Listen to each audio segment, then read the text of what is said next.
Bonsoir mes amis, je viens de parler avec notre cher pasteur, notre frère. Je pense qu'il y a quelques cas qui attendaient et que je n'ai pas pu voir. Je ne pouvais vraiment pas aller plus loin. Oh, les visions m'exténuent tellement, voyez, et il y en a eu beaucoup, une quinzaine ou une vingtaine cet après-midi, et ça m'épuise complètement. J'ai juste perçu un peu ici et là. Je suis sorti, j'ai dit, frère Neville, si tu peux continuer, vas-y, je voudrais m'éclipser, aller à la maison. J'ai dit, je suis sur le point de m'effondrer, j'ai même le cœur qui palpite et qui se serre. Et j'ai dit, c'est à peine si je tiens encore debout. Il a dit, frère Branham, les gens m'ont demandé si tu pouvais finir de répondre à ces questions. Je ne voudrais jamais me dérober à mon devoir. J'ai beaucoup d'estime pour frère Neville. Alors, peut-être que je vais prendre quelques minutes, faire tout mon possible. Et je sais qu'il y a... Billy est entré là. J'ai dit, est-ce que tu les as tous fait passer? Il a dit, papa, il y en a encore au moins une vingtaine qui sont là, qui attendent. Alors, je n'ai pas pu. Ça faisait plus de 30 personnes aujourd'hui, et il y a eu des visions pour environ 25 d'entre elles. Alors, vous pouvez vous imaginer dans quel état je suis. Alors, je suis vraiment fatigué mentalement. Mais nous allons prier. Aborder sans tarder ces questions, reprendre là où nous nous étions arrêtés. Comme ça, si je vais en Arizona et que j'ai ces questions dans mon esprit, elles vont me poursuivre.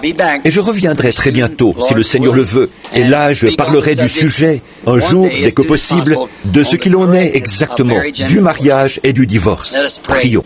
Dieu bien-aimé, tu connais mon cœur et tu connais mon sentiment. Tu sais tout sur moi. Et je prie, ô Dieu, il y a beaucoup de gens. Je suis resté avec eux trop longtemps, Seigneur. Il y en a trop, mais je suis vraiment reconnaissant, car je ne crois pas qu'il y en ait un seul qui soit venu aujourd'hui sans avoir été aidé. Je crois que chacun est reparti heureux et satisfait. Les choses auxquelles je ne pouvais pas répondre moi-même, tu es descendu dans des visions et tu as révélé ce qu'il y avait quelque part dans leur vie. Ils sont assis ici, beaucoup d'entre eux, en ce moment même. Ils sont en train d'écouter et ils savent que c'est la vérité. Tu leur as révélé les choses qu'il y avait quelque part dans leur vie et à cause desquelles certaines choses étaient arrivées. Ils le savent, Seigneur. Il n'y a absolument aucun moyen pour moi de connaître ces choses, si ce n'est grâce à ton aide. Et je te prie, Père Céleste, bien que je sois fatigué, par contre, je suis heureux d'être ton serviteur. Et je te prie de bénir ceux qui attendaient, tous ceux qui auraient voulu être admis. Et j'ai confiance au Dieu qu'on s'occupera d'eux, que ton grand Saint-Esprit leur donnera tout ce dont ils ont besoin. Aide-moi à terminer ces questions, Dieu bien-aimé, ou à m'y appliquer de mon mieux, pour que ton peuple obtienne réponse à ces questions. C'est moi qui leur ai demandé de les écrire. Ils les ont écrites, et je me considère comme tenu d'essayer de leur donner une réponse. Alors je te prie de me donner de la force, afin que je sois en mesure d'accomplir mon devoir envers toi et envers les gens. C'est au nom de Jésus que je fais cette prière. Amen. Maintenant, nous allons commencer tout de suite, reprendre là où nous nous étions arrêtés ce matin. Il se peut que je ne sois pas capable de lire certaines d'entre elles, du fait que je suis un peu enroué, parce que j'ai beaucoup parlé. Combien ont bénéficié du discernement aujourd'hui et sont vraiment reconnaissants de ce que Dieu leur a donné, voyez, ceux-là, ce sont les meilleurs de tous. Les services de ce type-là, les choses que vous voulez savoir et les choses qui étaient cachées dans votre vie sont révélées et dites. Et souvenez-vous, beaucoup de ces choses, beaucoup d'entre vous savent que des choses vraiment embarrassantes ont été dites et dévoilées, mais personne ne saura jamais ces choses, seulement moi et Dieu. Et ce qui vous a été dit, ça doit rester entre vous et Dieu. Laissez ça tranquille. Et combien d'entre vous savent que le Seigneur a révélé des choses qui avaient été faites afin de vous aider? Levez la main si ça vous a aidé, voyez, sans même connaître ces gens, ni rien à leur sujet. Mais c'est lui qui l'a fait. Maintenant, passons plus vite aux questions, là, et voyons si nous pouvons prendre... Il y en a encore une autre, ici quelque part. Il est dit, numéro 3. Je crois que celle-ci, c'est une lettre. C'est ça, c'est juste une lettre. Excusez-moi, je vais les poser ici au fur et à mesure. Et je pense, oui monsieur, celle-ci aussi, c'est une lettre. Et il est dit « question ». Mais je crois que c'est une lettre. Une question dans une lettre. Non, ce n'est pas ça. C'est une question au sujet d'un songe. Très bien. Je lirai ce songe. Ensuite, je verrai si le Seigneur m'en donne l'interprétation, puis je vous la transmettrai dès que je le pourrai. Je suppose que vous avez inscrit votre adresse. Voyons un peu si elle y est. Sinon, je vous demanderai de faire connaître votre adresse. Vous qui avez écrit cette question et ce songe. Non, votre adresse ne figure pas. La personne qui a écrit cette lettre, elle est simplement adressée à moi. Donnez votre adresse à Billy. Alors, comme je poursuis mon chemin vers l'Arizona, j'irai dans le désert pour prier. Et s'il me donne l'interprétation, je saurai à quel endroit écrire pour la transmettre. Vous voyez, sinon, si ce n'est pas là-dessus, pour qu'on puisse transmettre s'il la donne. Mais je ne me prononcerai que si c'est le cas, parce que je ne peux pas faire autrement. Et alors, je saurai que c'est juste. Maintenant, est-ce que l'épouse, ceux qui croient ce message, vont aller dans l'Ouest? Je veux dire, finir par se rassembler là-bas. Et est-ce que... Un instant, là, ceci fait intervenir une seconde.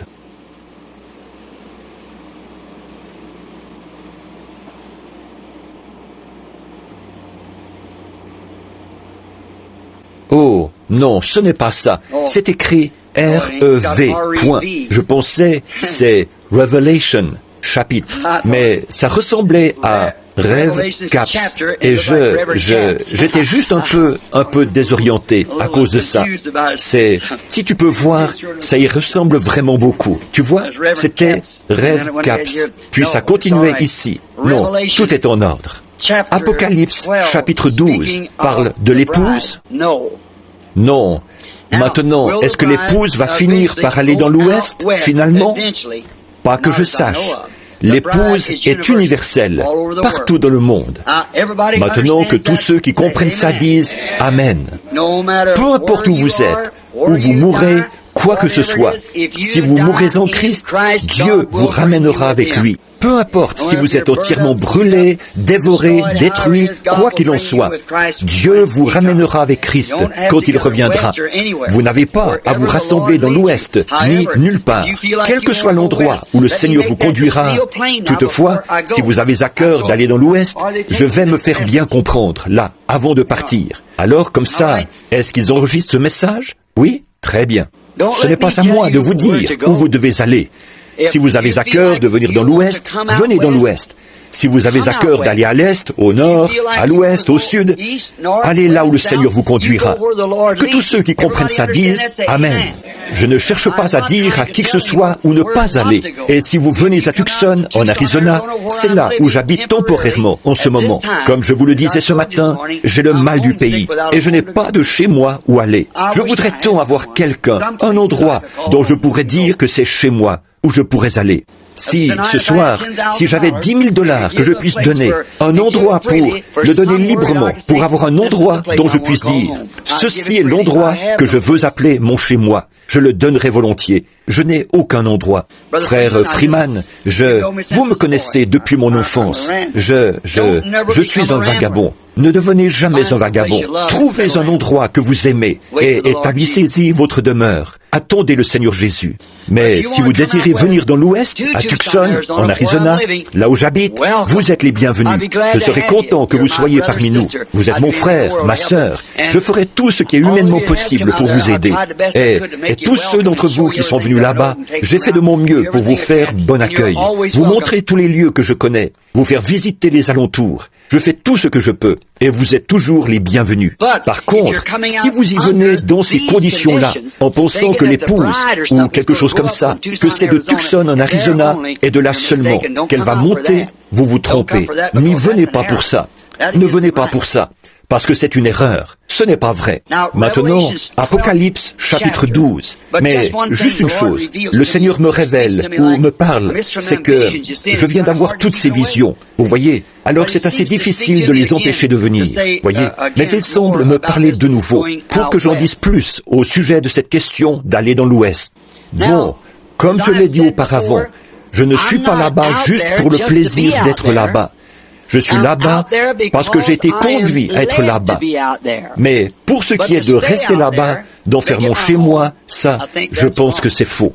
Non, je pense que ce ne sera que pour un court laps de temps, jusqu'à ce que le but dans lequel Dieu m'envoyait là-bas ait été atteint. Je ne peux pas vous dire ici pourquoi j'y vais, mais je n'y irai pas juste pour le plaisir d'y aller. On demandait dans une question l'autre jour, nous savons pourquoi vous êtes allé en Arizona la première fois. C'était à cause de ces anges qui sont apparus. Pourquoi y êtes-vous retourné la deuxième fois? Vous vous souvenez que cette question a été lue? Combien se souviennent que je suis revenu après ça et que j'étais assis là devant le docteur Livell? Je crois qu'il est quelque part dans le bâtiment. Et ma femme, je parlais de l'Arizona et du fait que nous restions ici. Et une main est apparue sur le mur et une lumière qui a écrit en traçant des lettres « Retourne en Arizona ». Combien se souviennent de ça? Voilà pourquoi je suis retourné là-bas, sans savoir pourquoi j'y retournais. Et quand je suis arrivé là-bas, alors il a révélé pourquoi je devais y retourner. Et si je le dis, alors Satan va contrecarrer ça. Mais il ne connaît pas mon cœur. Il n'est pas la parole. Donc il ne connaît pas mon cœur. Mais si je le dis, alors il l'entend. Donc maintenant, souvenez-vous de ça. Or, quand j'ai dit l'autre jour, j'ai exprimé la chose un peu de sorte que ça vous a peut-être laissé sur une mauvaise impression. J'ai dit, ne venez pas en Arizona. Voyez, je ne voulais pas dire, ne venez pas. Ce que je voulais dire, c'est, si vous êtes conduit à venir, allez-y, venez. Si vous êtes conduit à aller en Californie, en Arizona, où que vous soyez. Mais si vous allez là-bas en disant, Frère Branham, je vais là-bas parce que je crois que vous allez rester là et prêcher la parole. Là, je crois que vous faites erreur. Voyez, le lieu où je prêche, c'est ici même. Dans ce tabernacle, le lieu, c'est ici. Je n'ai pas un seul service en Arizona. Et je ne suis en Arizona que pour quelques heures seulement, chaque fois. J'ai une réunion des hommes d'affaires après Noël, le premier de l'an, à Phoenix. C'est tout ce que j'ai. J'ai promis ça, rien d'autre. Ma prochaine réunion, autant que je sache, c'est ici même, à l'angle de la 8e rue et de la rue Penn, au Branham Tabernacle. J'ai 30 ou 40 sujets, et je sais qu'il faudrait une semaine ou deux pour traiter chacun d'eux, que j'ai à cœur de prêcher ici, au Branham Tabernacle, ici même, à Jeffersonville, dans l'Indiana. Et maintenant, si vous désirez vraiment aller quelque part, pour rester avec la parole, là où notre message, et notre message n'est pas différent, c'est le même message que vous avez entendu toute votre vie. Seulement, il y a quelque chose de plus qui a été révélé, qui s'est ajouté à cela. Ce message est le même message que celui que Luther avait prêché, le même message que celui que Wesley avait prêché, le même message que celui que les pentecôtistes ont prêché. Seulement, il y a quelque chose qui y a été ajouté. Ce que c'est la révélation des sceaux. Ce que ces réformateurs avaient laissé en suspens, vous voyez, qui a été manifesté aujourd'hui, qui ne pouvait pas être connu en ce temps-là. Le message pentecôtiste ne pouvait pas être connu du temps de Luther ou de Wesley. Il fallait attendre jusqu'à l'âge pentecôtiste. Mais l'âge pentecôtiste n'est rien d'autre que l'âge luthérien à un stade plus avancé. Tout comme le maïs qui mûrit, ou n'importe quoi d'autre. Il en était de même pour l'Église. Si j'avais prêché ce soir, j'aurais prêché sur le sujet, je l'ai noté ici dans la Bible, la vigne qui avait été transférée d'Égypte en Palestine. Combien d'entre vous savent que Dieu a dit qu'Israël était sa vigne? Ensuite, là, je me reporte à Jésus comme étant la vigne. Et maintenant, l'Église, qui a été transférée dans le monde, elle n'a pas été plantée dans la terre, mais elle a été plantée en Christ. Elle ne peut donc pas faire autrement que de produire du fruit. Voyez? Et voilà ce qui devait être mon message pour ce soir, si j'avais prêché. Mais j'ai pensé que ce serait mieux de prendre ces questions. Alors j'ai simplement laissé ça de côté.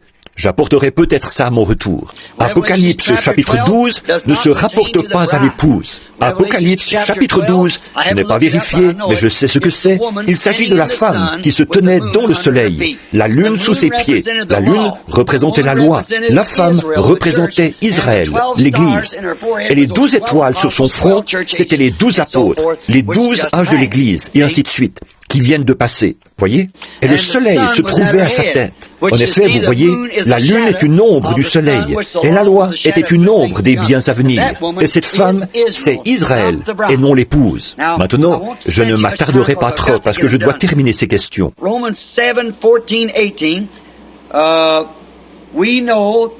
Romains 7, 14 à 18. Nous savons que la loi est spirituelle, mais moi, je suis charnel, vendu au péché. Car ce que je veux faire, car ce que je veux, je ne le veux pas, et je fais ce que je hais. Or, si je fais ce que je ne veux pas, je Par là, je reconnais par là que la loi est bonne. Et maintenant, ce n'est plus moi qui le fais, mais c'est le péché qui habite en moi. Je ne comprends pas ceci. Eh bien, ils ont écrit le passage de l'Écriture. C'est Paul qui parle aux Romains. Or, il a dit, permettez-moi de le présenter un peu plus clairement, pour que vous voyiez ce qu'il en est. Il a dit, en moi, il y a deux personnes. L'une qui veut que je fasse le bien, l'autre qui veut que je fasse le mal. Et chaque fois que je commence à faire le bien, alors le mal me fait obstacle. Combien parmi vous qui avez été vus en entretien cet après-midi se trouvaient aux prises avec cette même chose-là? Et ce matin aussi, vous voyez, cette même chose-là. J'en ai parlé ce matin brièvement. Vous êtes un homme extérieur, lequel est contrôlé par 6 sens. Vous êtes un homme intérieur, contrôlé par un seul sens, qui est la foi. Et cette foi est en désaccord avec tous les 6 sens, si les 6 sens ne s'accordent pas avec la foi. Mais l'un est contraire à l'autre. Bon, tant que les 6 sens s'accordent avec la foi, c'est merveilleux. Mais quand les 6 sens ne s'accordent pas avec la foi, alors laissez les 6 sens de côté. Maintenant, par exemple, ici, Jésus a fait une déclaration, une promesse. L'homme intérieur dit que c'est la vérité. L'homme extérieur, lui, raisonne et dit que pour vous, ça ne peut pas être vrai. Alors, ne prêtez aucune attention à l'homme extérieur et acceptez l'homme intérieur. Or, Paul parle de la même chose. Il était vendu, de par la loi, au péché de la chair. C'est la même chose pour chacun de nous. C'est pour ça que nous avons les ennuis que nous avons, comme d'être mariés 4 ou 5 fois, et ceci et cela, et toutes sortes de péchés, des adultères, et tout ce qu'il y a d'autre dans nos vies. C'est à cause de ces choses. Nous sommes charnels, et cette partie-là doit périr. Par contre, à l'intérieur, nous sommes un homme esprit. L'âme qui est à l'intérieur. Et c'est là la foi dans la parole de Dieu. Alors, nous soumettons notre corps extérieur à la parole, par la foi, en acceptant ce que Dieu a dit. Comment est-ce que je peux prendre un gratteron et en faire un grain de blé? Il m'est impossible de le faire. Le seul moyen possible, c'est que l'intérieur de ce gratteron ait été transformé d'un gratteron de blé, d'un gratteron en un germe appelé vie de blé. Alors, enterrez ce gratteron et il produira un grain de blé. C'est vrai, voyez, parce qu'une vie de blé a été mise dans le gratteron, et la vie de ce gratteron a été retirée. Mais la nature du gratteron est toujours piquante, vous voyez, et elle le restera, jusqu'à ce que cette nouvelle vie ait atteint son plein développement, en sortant de la terre, qu'elle ait été ressuscitée. Quand elle sort, alors ce n'est plus un gratteron, mais du blé. Mais pendant qu'il est ici sur terre, et donc qu'il vient de la terre, pendant qu'il est un gratteron, il est toujours piquant. Mais à l'intérieur, il a la nature du blé. Et tant que vous serez dans cette vie, vous allez être piquant et avoir une nature charnelle qui va vous causer des ennuis tant que vous vivrez. Mais à l'intérieur de vous, vous êtes né de nouveau. Et quand vous ressusciterez, vous serez à l'image de Christ. Et tout le péché aura été éliminé de vous. Voyez? Voilà de quoi il s'agit. Permettez-moi de dire ceci. Ça a l'air d'une plaisanterie. En Indien, ce sont de très drôles de gens. Et ce n'est pas qu'ils sont drôles. Nous les trouvons bizarres. Mais à leurs yeux, ils sont très bien. Et si vous apprenez à les connaître, ils sont très bien. Une fois, on a demandé à un Indien, après qu'il avait été sauvé. Je me souviens de l'un d'eux, à Phoenix, en Arizona. Billy descendait distribuer des cartes de prière. Il se tenait là simplement et il distribuait des cartes de prière.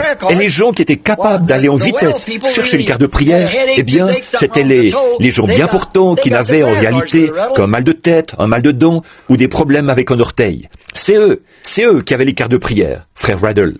Et à ce moment-là, alors dans la ligne de prière, tout ce que j'avais, c'était quelqu'un qui avait un mal de tête, quelqu'un qui avait des problèmes avec un orteil, quelque chose comme ça.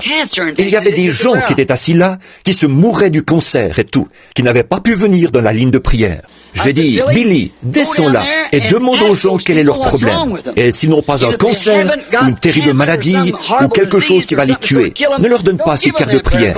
Les gens que tu fais venir là, dans la ligne de prière, que ce soit ceux qui vont bientôt mourir, si le Seigneur ne leur vient pas en aide. Les autres, qu'ils attendent, qu'ils passent dans une ligne rapide, ou quelque chose comme ça. Mais que ces gens qui sont sur le point de mourir, j'ai dit, pose-leur la question. Il a dit, eh bien, tu avais dit, bats simplement les cartes et distribue-les. C'est ce que je faisais. J'ai dit, mais tu fais venir ces gens qui arrivent en vitesse et devancent les autres. C'est eux qui ont les pauvres infirmes et tout, ils ne peuvent pas les avoir. Très bien, c'est ce que je vais faire. Il descend. Il y avait un vieil Indien, et ils sont très bizarres. Il ne voulait pas s'asseoir sur une chaise. On lui avait donné une chaise, mais il s'est assis par terre dans la tente. Il portait un chapeau. Il ne voulait pas l'enlever. Une plume dépassait à l'arrière. Il restait assis là. Billy s'est approché de lui en passant. Il a dit, « Vous voulez une carte de prière ?» Il a dit, « Quel est votre problème, chef ?» Il a dit, « Moi, malade. » Il a dit, « Mais quel est votre problème ?» Il a dit, « Moi, malade. » Il a dit, « Mais je veux savoir quel est votre problème. » Il a dit, « Moi, malade. » C'est tout ce qu'il pouvait obtenir de lui. Il a dit, « Très bien, je reviendrai tout à l'heure. » Alors, Billy a continué à demander aux gens. Le vieil Indien ne lâchait pas des yeux les cartes de prière, qui diminuaient de plus en plus. Chaque fois qu'il les sortait de sa poche, il y en avait un peu moins. Alors, au bout d'un moment, le vieil Indien s'est levé. Il s'est avancé. Il a tapé Billy sur l'épaule pour lui rappeler que lui aussi, il était de la partie. Il a dit, chef, quel est votre problème? Il a dit, moi, malade. Il a dit, eh bien, chef, il faut me le dire. Papa a dit de ne pas donner ces cartes aux gens qui n'avaient que, disons, un mal de ventre, des maux de tête et ce genre de choses-là. Donne-les aux gens qui sont vraiment malades. Il a dit, quelle est la gravité de votre maladie, chef? Il a dit, moi, malade. Il l'a fait rasseoir. Et il n'avait presque plus de cartes. Quelques minutes, il ne lâchait pas ses cartes des yeux. Il est revenu et l'a tapé encore sur l'épaule. Il a tendu la main. Billy a mis la carte dans sa main. Et il a dit, chef, allez écrire là-dessus. Moi, malade. Il est passé dans la ligne de prière. Et alors que je priais pour lui, je lui ai dit, croyez-vous, chef? Il a dit, exact. Et j'ai dit, eh bien, croyez-vous que Dieu va vous guérir? Il a dit, exact. J'ai dit, vous allez être un bon garçon? Il a dit, exact. Je l'ai rencontré à peu près une semaine plus tard. Je crois que frère Fred Sussman était là. C'est quand il y avait les réunions sous la tente. C'était à Phoenix. Et je l'ai rencontré un peu plus tard dans la semaine. J'ai dit, ça va bien, chef? Il a dit, exact. J'ai fini par découvrir en parlant à... Comment s'appelait ce missionnaire là-bas? Ce vieil homme avec une moustache blanche qui travaillait là-bas parmi les Apaches. Son nom m'échappe. Oh, c'est un brave vieillard. Sa femme était guérie du cancer, vous savez. Il a dit, frère Branham, c'est tout ce qu'il sait dire. Il a dit, je lui ai appris à dire, moi, malade. C'est tout ce qu'il sait dire. Exact. Alors, c'est à peu près tout, vous voyez. Exact, moi, malade. Quelqu'un m'a raconté qu'une fois, il y en avait un qui s'était converti, qui avait reçu le Saint-Esprit. Et il lui avait dit, comment ça va? Et il a dit, assez bien et assez mal. Il a dit, eh bien, qu'est-ce que vous voulez dire par là? Assez mal et assez bien. Il a dit, eh bien, depuis que moi recevoir le Saint-Esprit, il a dit, il y a deux chiens en moi. L'un est un chien noir et l'autre un chien blanc. Il a dit, ils se disputent tout le temps. Il a dit, ils grognent et ils se battent. Il a dit, le chien blanc veut que je fasse le bien, le chien noir veut que je fasse le mal. Il a dit, eh bien, chef, lequel des deux gagne le combat? Il a dit, ça dépend. C'est celui que chef nourrit le plus. Alors ça, je trouve que c'est une bonne réponse. Voyez, ça dépend seulement du combat qui se mène dans le corps, à l'intérieur de vous. Ça dépend de celui que vous nourrissez, de la nature que vous nourrissez. La nature charnelle qui s'affectionne aux choses du monde ou la nature spirituelle qui s'affectionne aux choses de Dieu. C'est ça qui agit.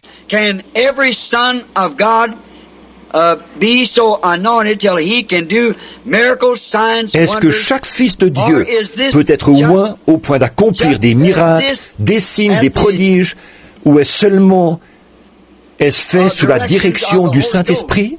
Oui, c'est fait sous la direction du Saint-Esprit. Si vous êtes un fils de Dieu ou une fille de Dieu, quoi que vous soyez, une fois que vous avez reçu le Saint-Esprit, alors le Saint-Esprit vous conduit à faire certaines choses. Je n'ai pas le temps. J'aimerais bien pouvoir vous raconter des petites histoires. Chaque fois qu'il m'en vient à l'esprit, je suis obligé de laisser ça de côté. Mais je pense que celle-ci ne prendra qu'une minute. Ça s'est passé à Meridian, dans le Mississippi. Beaucoup d'entre vous, les unitaires, frère Bigby, tenaient parrainer mes réunions. C'est un frère unitaire. Et un soir de réunion, Billy Paul était allé au stade et il avait distribué des cartes de prière. Oh, il pleuvait à verse. Et les gens étaient dehors, avec des parapluies et tout. Billy avait distribué des cartes de prière. Et ensuite, il est venu me chercher. Et sur ces entrefaites, pendant qu'il venait me chercher, il y avait une petite dame qui s'était assise en avant. Et il y avait une autre dame qui marchait avec un petit bébé. Elle essayait de le garder tranquille. Et cette petite dame qui était assise là, vêtue d'une petite robe de calicot, ou quelque chose comme ça, elle aussi, c'était une mère. Elle a aperçu cette dame, et le Saint-Esprit a parlé à cette femme, lui a mis à cœur, va prier pour ce bébé. Eh bien, elle a dit, la prochaine fois qu'elle passera, j'irai prier pour elle. Et quand elle est passée de nouveau, cette dame tenait une carte de prière. Oh, elle s'est dit, je ne pourrais pas prier pour ce bébé. Elle s'est dit, Frère Branham va prier pour ce bébé ce soir. Moi, qui suis-je pour prier pour ce bébé si Frère Branham va prier pour lui? Bon, ça, c'était respectueux et c'était gentil, mais ce n'est pas toujours la volonté de Dieu. Parfois, c'est autre chose. Le Saint-Esprit continue à lui dire, va prier pour ce bébé. Finalement, elle s'est dit, cette femme va me refuser net, sachant qu'elle a cette carte de prière, elle ne voudra pas que je prie pour ce bébé. Elle a amené son bébé ici, pas pour que moi je prie pour lui, mais pour que Frère Branham prie pour lui. Alors le Saint-Esprit continue à dire, va prier pour ce bébé. Finalement, elle s'est dit, eh bien, pour me soulager de ce fardeau, je vais juste dire, je vais lui offrir ma place. Alors elle a dit, ma chère, une jeune mère qui parle à une autre, est-ce que tu as ce bébé? Elle a dit, est-ce que tu voudrais venir t'asseoir ici, prendre ma place? Elle a dit, oh ma chère, je ne voudrais pas prendre ta place. Elle a dit, j'essaie de garder mon bébé tranquille. Elle a dit, mais tu as l'air tellement fatigué, épuisé. Elle a dit, je le suis. Elle a dit, eh bien, assieds-toi ici, prends ma place. Elle a dit, je vois que tu as une carte de prière. Peut-être que Frère Branham va prier pour ton bébé. Elle a dit, nous espérons que ce numéro sera appelé. Elle a dit, eh bien, je l'espère aussi. Elle a dit, sœur, tu es chrétienne? Elle a dit, oh oui. Elle a dit, moi aussi, je suis chrétienne. Elle a dit, depuis que je suis assise ici, l'Esprit du Seigneur me dit, prie pour ce bébé. Est-ce que tu me permets? Je sais que Frère Branham va prier pour ton bébé s'il est appelé. Tu n'as qu'à tenir ta carte, il va y venir. Elle a dit, mais si j'imposais les mains au bébé et que je faisais juste une petite prière pour que je me sente mieux et pour me dégager de ce qui me presse, est-ce que ça t'offenserait? Elle a dit, oh, bien sûr que non, ma chérie. Prie pour le bébé. C'était un enfant bleu. Donc, la jeune femme a prié pour lui. Elle a cédé sa place à cette dame. Elle est montée jusqu'au 3e balcon. Et elle était debout. Un chrétien, un frère qui était là-haut, par courtoisie, s'est levé et a offert un siège à cette dame. Alors elle s'est assise. Environ une demi-heure plus tard, je suis entré à la réunion. J'ai parlé pendant quelques minutes, puis j'ai appelé les cartes de prière. Et cette femme était la 3e ou la 4e de la ligne, avec ce bébé. L'autre était assise là. Elle disait, « Oh, merci Seigneur, moi qui prenais tellement pitié cette jeune mère, je crois que son bébé ira bien maintenant, parce que Frère Branham, ce n'est que la 3e ou la 4e, il va s'en occuper. » Elle disait, « Merci Seigneur, cette jeune mère assise là-haut, qui avait de la compassion pour ce bébé. » Bien. Alors, quand je me suis approché, j'allais prier pour ce bébé. Quand elle s'est approchée, eh bien, j'ai regardé la dame et j'ai dit, « Votre bébé, là, c'est un enfant bleu. Vous l'avez amené ici pour qu'on prie pour lui. Or, vous vous appelez Madame un tel, et vous êtes venu de tel endroit. Mais votre bébé est déjà guéri. Il y a une femme qui a eu un fardeau sur son cœur. Elle s'appelle Madame un tel. Elle est assise là-haut, au balcon. La première au bout de la 4e rangée, au 3e balcon. Elle a prononcé la prière de la foi pour ce bébé. Le bébé est déjà guéri. Elle a failli tomber de sa chaise, voyez? Maintenant, qu'est-ce qui se serait passé s'il n'avait pas fait ça? Vous voyez ce que je veux dire? Or, cette femme pouvait avoir plus de compassion pour ce bébé, une mère pour un bébé, que moi, je pouvais en avoir pour ce bébé. Voyez? Et puisque cette mère, voyez, est-ce que nous pouvons tous faire des miracles? Oui, quand vous êtes sous la direction du Saint-Esprit pour faire des miracles, allez les faire. Parce que c'est dirigé par le Saint-Esprit. Maintenant, si cette femme n'avait pas exécuté ce que Dieu lui avait dit, peut-être qu'elle aurait alors reçu une réprimande de l'Esprit. Vous voyez, elle aurait désobéi à Dieu. Toujours, si vous êtes chrétien et que quelque chose vous persuade de faire quelque chose, allez le faire. Allez le faire. N'en doutez pas. Allez le faire. J'aimerais poser une question. Est-ce que... En voici encore une autre comme ça. Ou bien, je l'ai prise dans la mauvaise... Oui, c'en est une de ce matin. Une femme qui porte un pyjama, est-ce que ça se classe dans les vêtements d'homme?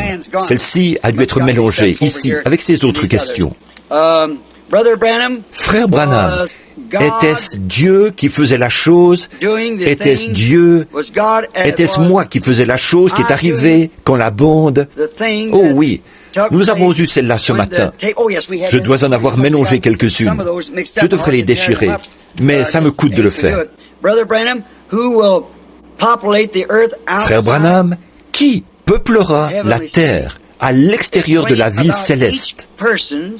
Expliquez l'ange qu'à chaque personne et qui demeure avec elle de la naissance à la mort. Très bonne question. Je n'aime pas laisser ces questions de côté. Ce sont de bonnes questions. Et je veux que mes enfants connaissent ces choses. Voyez? Maintenant, qui peuplera la terre à l'extérieur de la ville? À l'extérieur, ce sont les rachetés qui peupleront la terre, à l'extérieur de la ville. Mais ceux-ci ne seront pas l'épouse qui a été appelée et élue. L'épouse habitera à l'intérieur du royaume avec le roi. À l'extérieur, il y aura les rois de la terre qui travailleront et qui apporteront leur labeur, qui apporteront non pas leur labeur, mais qui apporteront leurs fruits dans la ville. Et les portes ne se fermeront pas la nuit. Maintenant, cette lumière au sommet de la montagne n'éclairera pas le monde entier. Elle n'éclairera que la ville. Mais elle pourra être vue à distance, à des milliers de kilomètres, peut-être.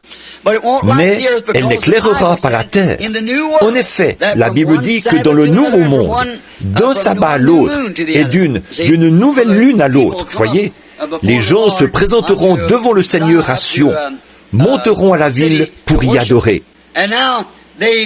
Donc, ils seront à l'extérieur de la ville, non pas l'épouse, mais les gens qui reviendront à la seconde résurrection, qui seront cultivateurs, tout comme Adam l'était, et ainsi de suite, et jardiniers. Mais le roi et la reine resteront dans la ville. Expliquez l'ange qu'à chaque personne et qui demeure avec elle depuis la naissance. Maintenant, si vous remarquez, or ceci, c'est assez profond. Bon, je n'ai pas du tout, je viens juste de l'apprendre là. C'est écrit en partie à la machine et en partie au crayon ou au stylo. Or, il y a un ange, mais cet ange de l'Éternel, il campe autour de ceux qui les craignent, qui le craignent. Voyez? Or, il n'a pas été promis aux pécheurs d'avoir des anges. Il n'y a que les rachetés qui ont des anges. Le saviez-vous? Les anges de l'Éternel campent autour de ceux qui le craignent. Or, les anges, ce sont des messagers. Je veux vous faire remarquer ceci. C'est vraiment parfait. Et ça va vous prouver la prédestination. Voyez? Maintenant, quand un petit bébé prend forme sous le cœur de sa mère, et vous, les petits enfants qui comprenez ces choses, vous voyez, le Seigneur vous a donné à maman. Et elle vous a porté sous son cœur, parce que vous êtes près de son cœur. Puis un jour, le Seigneur est descendu et vous a détaché du cœur de maman. Il vous a séparé de son cœur, mais vous serez toujours dans son cœur.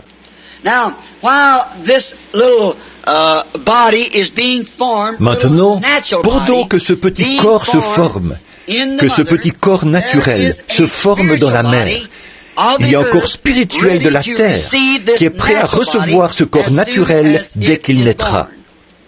Or, le bébé naît avec des muscles vivants, un cœur qui bat, mais aucun souffle de vie en lui. Ce sont des muscles qui se contractent. Voyez? Par contre, vous voyez, si c'était autrement, s'il n'y avait pas d'esprit qui devait venir en lui plus tard, alors notre souffle pourrait nous quitter, nous ne respirerions plus, tout en étant quand même vivants.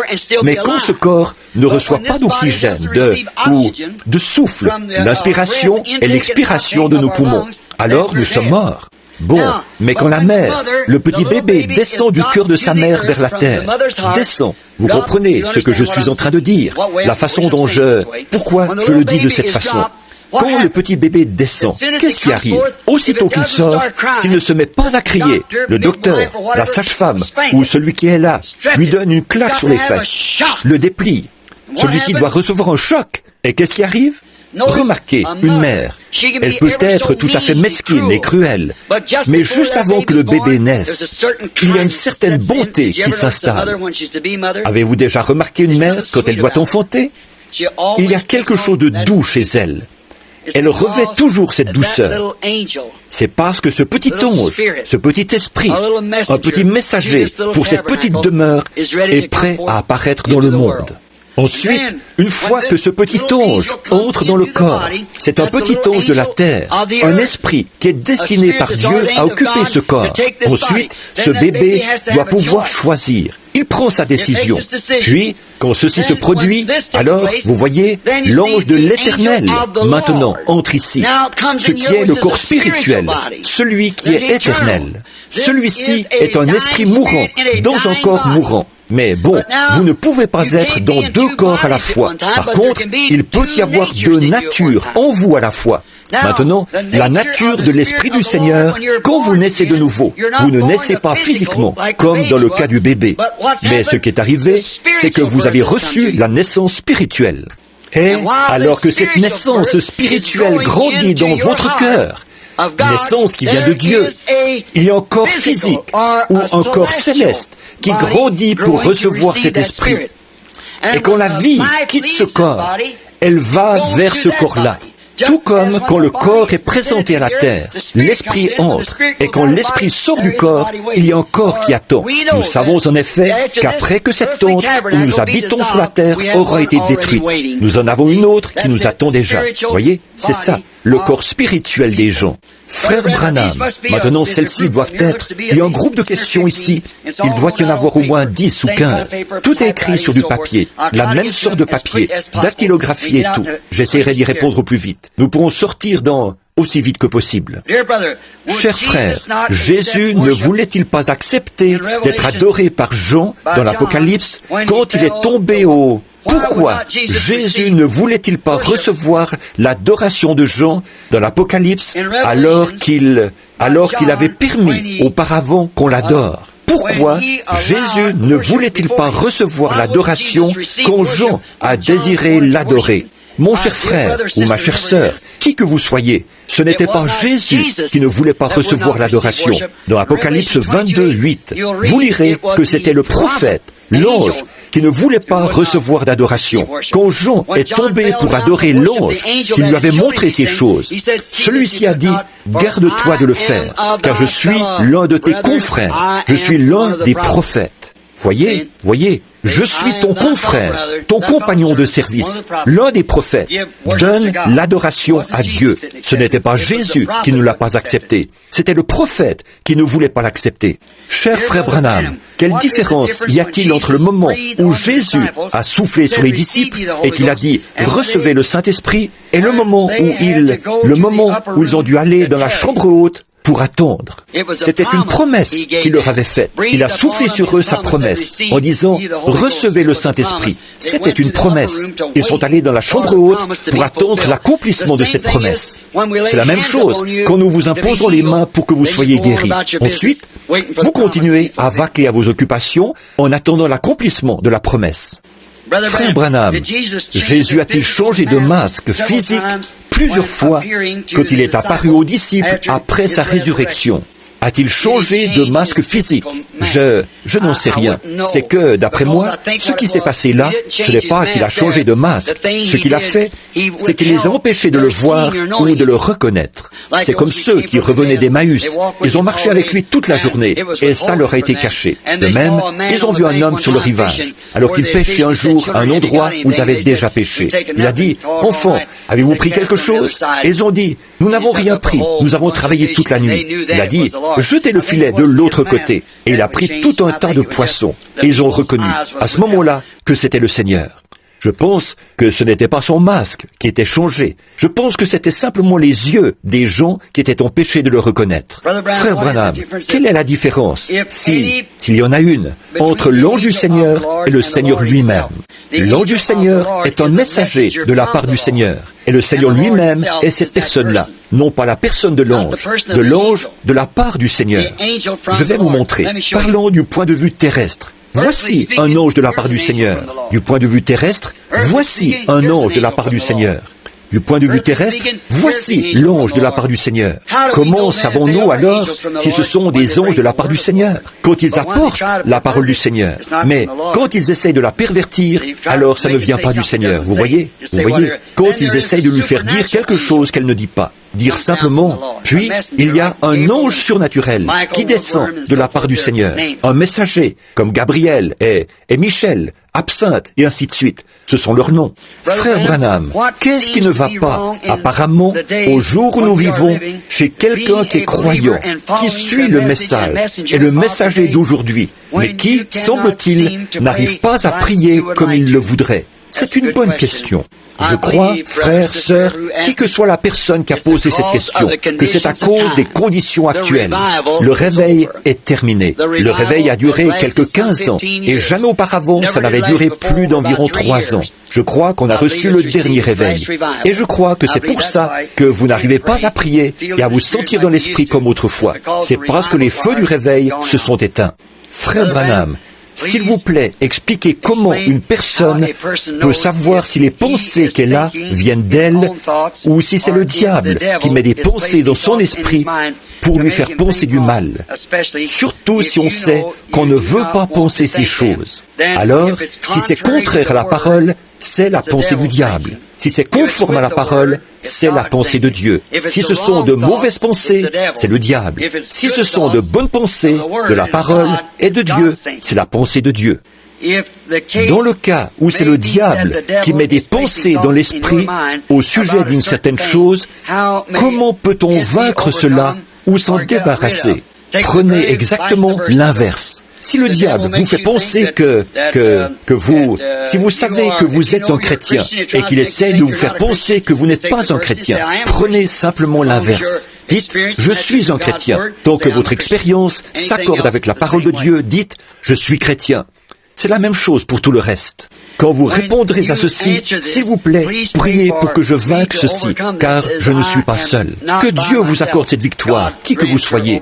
Que vos pensées soient tout de suite ramenées de l'autre côté. Et dites, je suis un chrétien, je suis un croyant. Satan, tu n'as aucune prise sur moi. Franchement, je me tiens ici même, en ce moment, en train de dire la même chose. Je me retiens pour ne pas m'évanouir ici à la chair. C'est vrai, 4 ou 5 fois, j'ai failli m'effondrer sur la chair. C'est la vérité. Dieu sait que c'est vrai.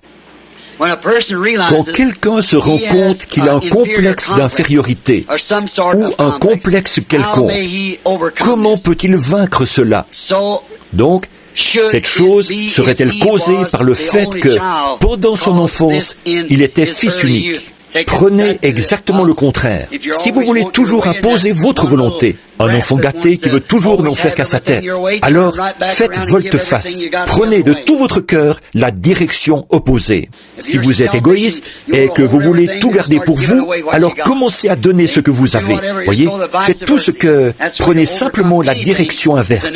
C'est ça le moyen de vaincre n'importe quoi. C'est un contrepoison. Vous, ma vieille mère du Sud, avait l'habitude de dire « le poil du dos du chien calme la morsure ». Et ça s'applique aussi pour ceci. Frère Branham, à quel achèvement devrions-nous laisser nos préadolescents participer? Excusez-moi, c'est à quelles activités nos préadolescents devraient-ils anticiper, participer? Aussi, comment devrions-nous nous y prendre pour les aider à choisir leurs amis? Gardez-les en compagnie de chrétiens le plus longtemps que vous pourrez. Gardez-les avec, si c'est une fille, gardez-la avec des jeunes filles chrétiennes et avec des jeunes hommes chrétiens si c'est l'inverse. Si elle est assez âgée pour fréquenter un garçon, veillez à ce qu'elle fréquente un bon garçon. Découragez-la de fréquenter n'importe quel autre garçon ou le garçon vis-à-vis de la jeune fille. Si elle fréquente un incroyant, essayez de l'encourager à fréquenter un croyant. Et vice-versa. Faites de votre foyer un lieu agréable. Faites de votre foyer un lieu où votre fille ou bien votre fils n'auront pas honte d'amener leurs amis devant leur père et leur mère, de les faire entrer dans leur maison. Et faites de votre foyer un lieu où règne le bonheur, si bien qu'ils se plairont à rester à la maison. Oh là là, en voici 7, l'une derrière l'autre. Je ne vais continuer que quelques minutes encore. Frère Branham, avez-vous fait des déclarations dernièrement, disant que l'âge de l'Église est terminé, celui de Laodicée? Non, je n'ai jamais dit qu'il est terminé. Si c'est le cas, vous avez mal compris, ou je me suis mal exprimé. Celui-ci est le dernier âge de l'Église. C'est la fin des âges de l'Église, Laodicée. Il n'est pas encore terminé. Quand il se termine, l'Église est partie. Donc, tant que l'Église est ici, il n'est pas encore terminé. Voyez ? Puisque l'âge de l'Église est terminé et a été plongé dans l'obscurité, que l'épouse a été appelée, nous sommes déjà dans la période de la tribulation. Non. J'aimerais avoir plus de temps pour pouvoir m'étendre là-dessus. Voyez ? Voyez, l'épouse, quand elle sera enlevée de l'Église, c'est là que l'âge de l'Église prendra fin. Laodicée sombre dans le chaos. L'épouse rentre dans la gloire et la période de la tribulation s'installe sur les vierges endormies pendant 3 ans et demi, au cours desquels Israël reçoit sa prophétie. Ensuite, la tribulation s'installe sur Israël. Et ensuite a lieu le combat d'Armageddon qui détruit toute chose. Puis, l'épouse revient avec l'époux pour 1000 ans, le règne du millénium. Après cela vient le jugement du trône blanc. Après cela viennent les nouveaux cieux et la nouvelle terre, et la nouvelle ville qui descend du ciel d'auprès de Dieu. L'éternité et le temps fusionnent. Le Saint-Esprit vous a dit que les trompettes n'ont rien à voir avec l'épouse. Est-ce que les 7 coupes ont quelque chose à voir avec nous? Je vais attendre pour voir si le Saint-Esprit le révèle de cette manière. Je ne sais pas encore. Le prophète de Malachie 4 sera-t-il celui qui appellera le reste des nations d'Apocalypse 7, 9? Bien que ces gens-là passent par la période de la tribulation. Non. Après Apocalypse 7, c'est là qu'il a vu les 144 000 scellés. Et après ça, ce qu'il a vu paraître, revenir, c'était cette grande foule que personne ne pouvait compter, c'est-à-dire l'épouse. Ça devra, Malachie 4, ce sera terminé. L'épouse aura été enlevée au ciel. Et ensuite, ce groupe de Élie et Élisée reviennent sur la terre pour... L'Église doit passer par la période de la tribulation. Mais Élie et Élisée n'auront rien à faire avec les vierges endormies. Elles font partie des nations. Ils seront envoyés seulement aux Juifs. Les 7 tonnerres qui correspondent à cet mystère ont-ils déjà été révélés? Ont-ils été révélés dans les 7 sceaux, mais sans que jusqu'ici, ils nous soient encore connus comme étant les tonnerres? Non, ils ont été révélés dans les 7 sceaux. C'est à ça que les tonnerres se rapportaient. Ils devaient révéler les 7 tonnerres qui ont fait entendre leur voix, et personne n'arrivait à comprendre ce que c'était. Jean savait ce que c'était, mais il lui était défendu de l'écrire. Il a dit, mais le 7e ange, au jour où il sonnerait de la trompette, les 7 mystères des 7 tonnerres seraient révélés. Et le 7e ange est un messager du 7e âge de l'Église. Voyez?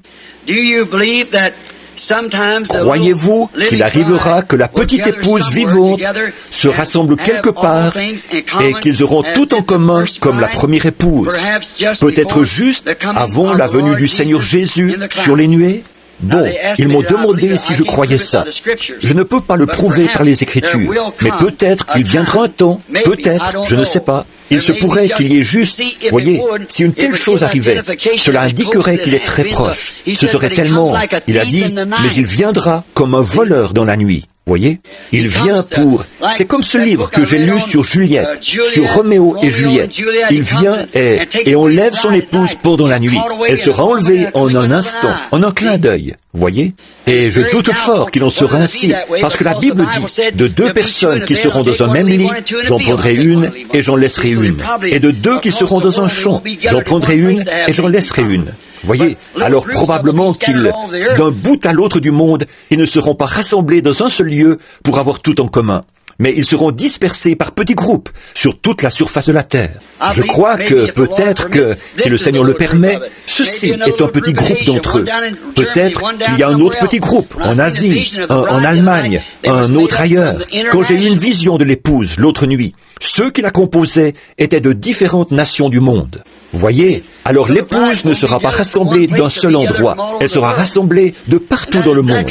Ça, c'est parfaitement confirmé par la parole. Et la parole n'a jamais été fausse. Et jusqu'ici, la vision non plus n'a jamais été fausse, parce qu'elle a été selon la parole. Est-il possible que quelqu'un qui possède un vrai et authentique baptême du Saint-Esprit, en cette heure, ne soit pas pris dans l'enlèvement de l'épouse? Pourriez-vous, s'il vous plaît, l'expliquer? Dites-nous si nous pouvons faire quoi que ce soit pour aider à alléger votre fardeau. C'est gentil ça, n'est-ce pas? Voyez? Non. Il n'y a rien que vous puissiez faire en ce moment. Oui, les croyants authentiques qui ont été baptisés du Saint-Esprit seront dans l'épouse. Bien entendu, ils ont été choisis et appelés à sortir. Les vierges endormies n'avaient pas d'huile. Celles qui avaient de l'huile sont entrées. Mais que pouvons-nous faire pour alléger le fardeau? Oui, frères, sœurs, qui que soit la personne qui écrit ceci, priez pour moi. C'est la meilleure chose que vous puissiez faire. Merci. Je n'ai pas besoin d'argent. J'en reçois suffisamment pour pourvoir à mes besoins. Je remercie le Seigneur pour ça. Je n'ai pas besoin de vêtements. La plupart du temps, les gens me donnent les vêtements que je porte. Mes amis et tout me donnent des vêtements. Et je reçois assez d'argent pour nourrir ma famille. C'est tout ce qu'il nous faut. Il semble. Par contre, vous pouvez prier pour moi, parce que j'ai vraiment besoin d'aide spirituelle. Il semble, parmi les ministres de la parole, que nous ayons peu, sinon aucun fardeau pour prier, pour prêcher, pour jeûner ou pour les âmes perdues, qui pourraient encore se trouver là-bas, quelque part dans le monde. S'il vous plaît, pourriez-vous nous dire ce qu'il faut faire face à cette situation? Merci beaucoup, frère Branham. Ce doit être un ministre. Il n'a ajouté aucune signature à ces mots. Frère, il m'a fallu donner ces réponses alors que j'étais fatigué, épuisé et un peu, vous savez, en ne me sentant pas très bien. Alors j'espère que ça a répondu aux questions. Je vous remercie beaucoup et je ne me rappelle plus ce que j'allais lui répondre. Prédicateur, ministre, pourquoi nous avons ces fardeaux, n'avons pas de fardeau pour les âmes perdues? Je crois que c'est un manque de réveil. Je crois que nous devrions encore essayer de prier Dieu, de nous donner la passion des âmes perdues jusqu'à ce que Jésus revienne. Frère Branham, croyez-vous que tous ceux qui ont le Saint-Esprit parlent en langue? Non. Je sais que vous dites que le parler en langue n'est pas la preuve qu'on a le Saint-Esprit. S'il vous plaît, expliquez 1 Corinthiens 12, 30. Pourrais-tu prendre 1 Corinthiens 12, 30? Je pense, tous parlent-ils en langue? Et ainsi de suite. Je n'en suis pas sûr. Je vais essayer d'en prendre une autre pendant qu'ils y répondent.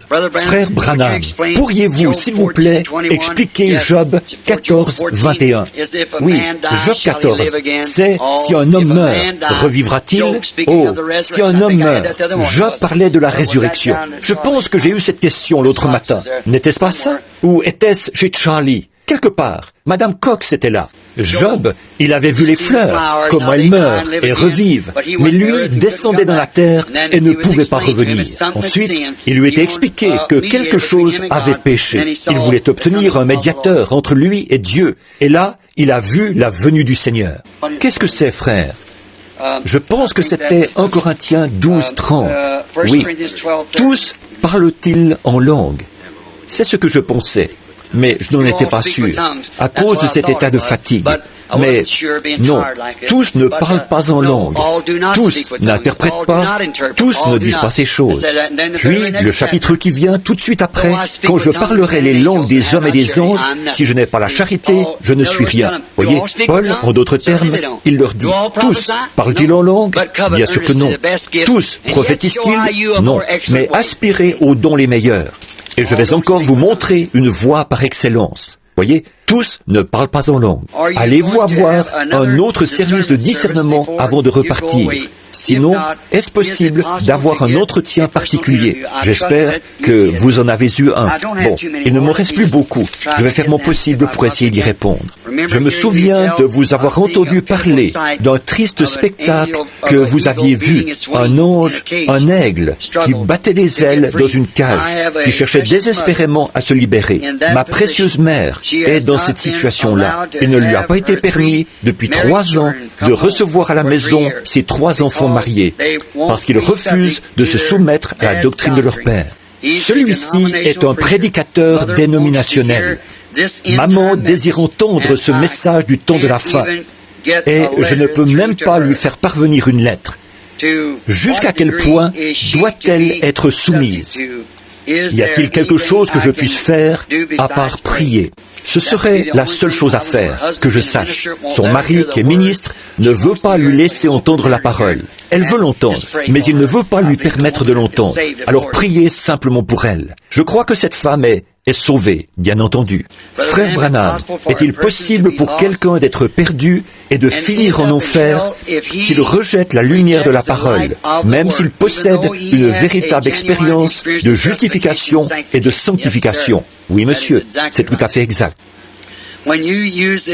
Quand vous employez cette expression de dire que si nous ne croyons pas la parole, nous serons éternellement séparés de Christ, voulez-vous dire que les vierges folles vivront éternellement, mais qu'elles seront séparées de la nouvelle Jérusalem où Christ habitera avec l'épouse?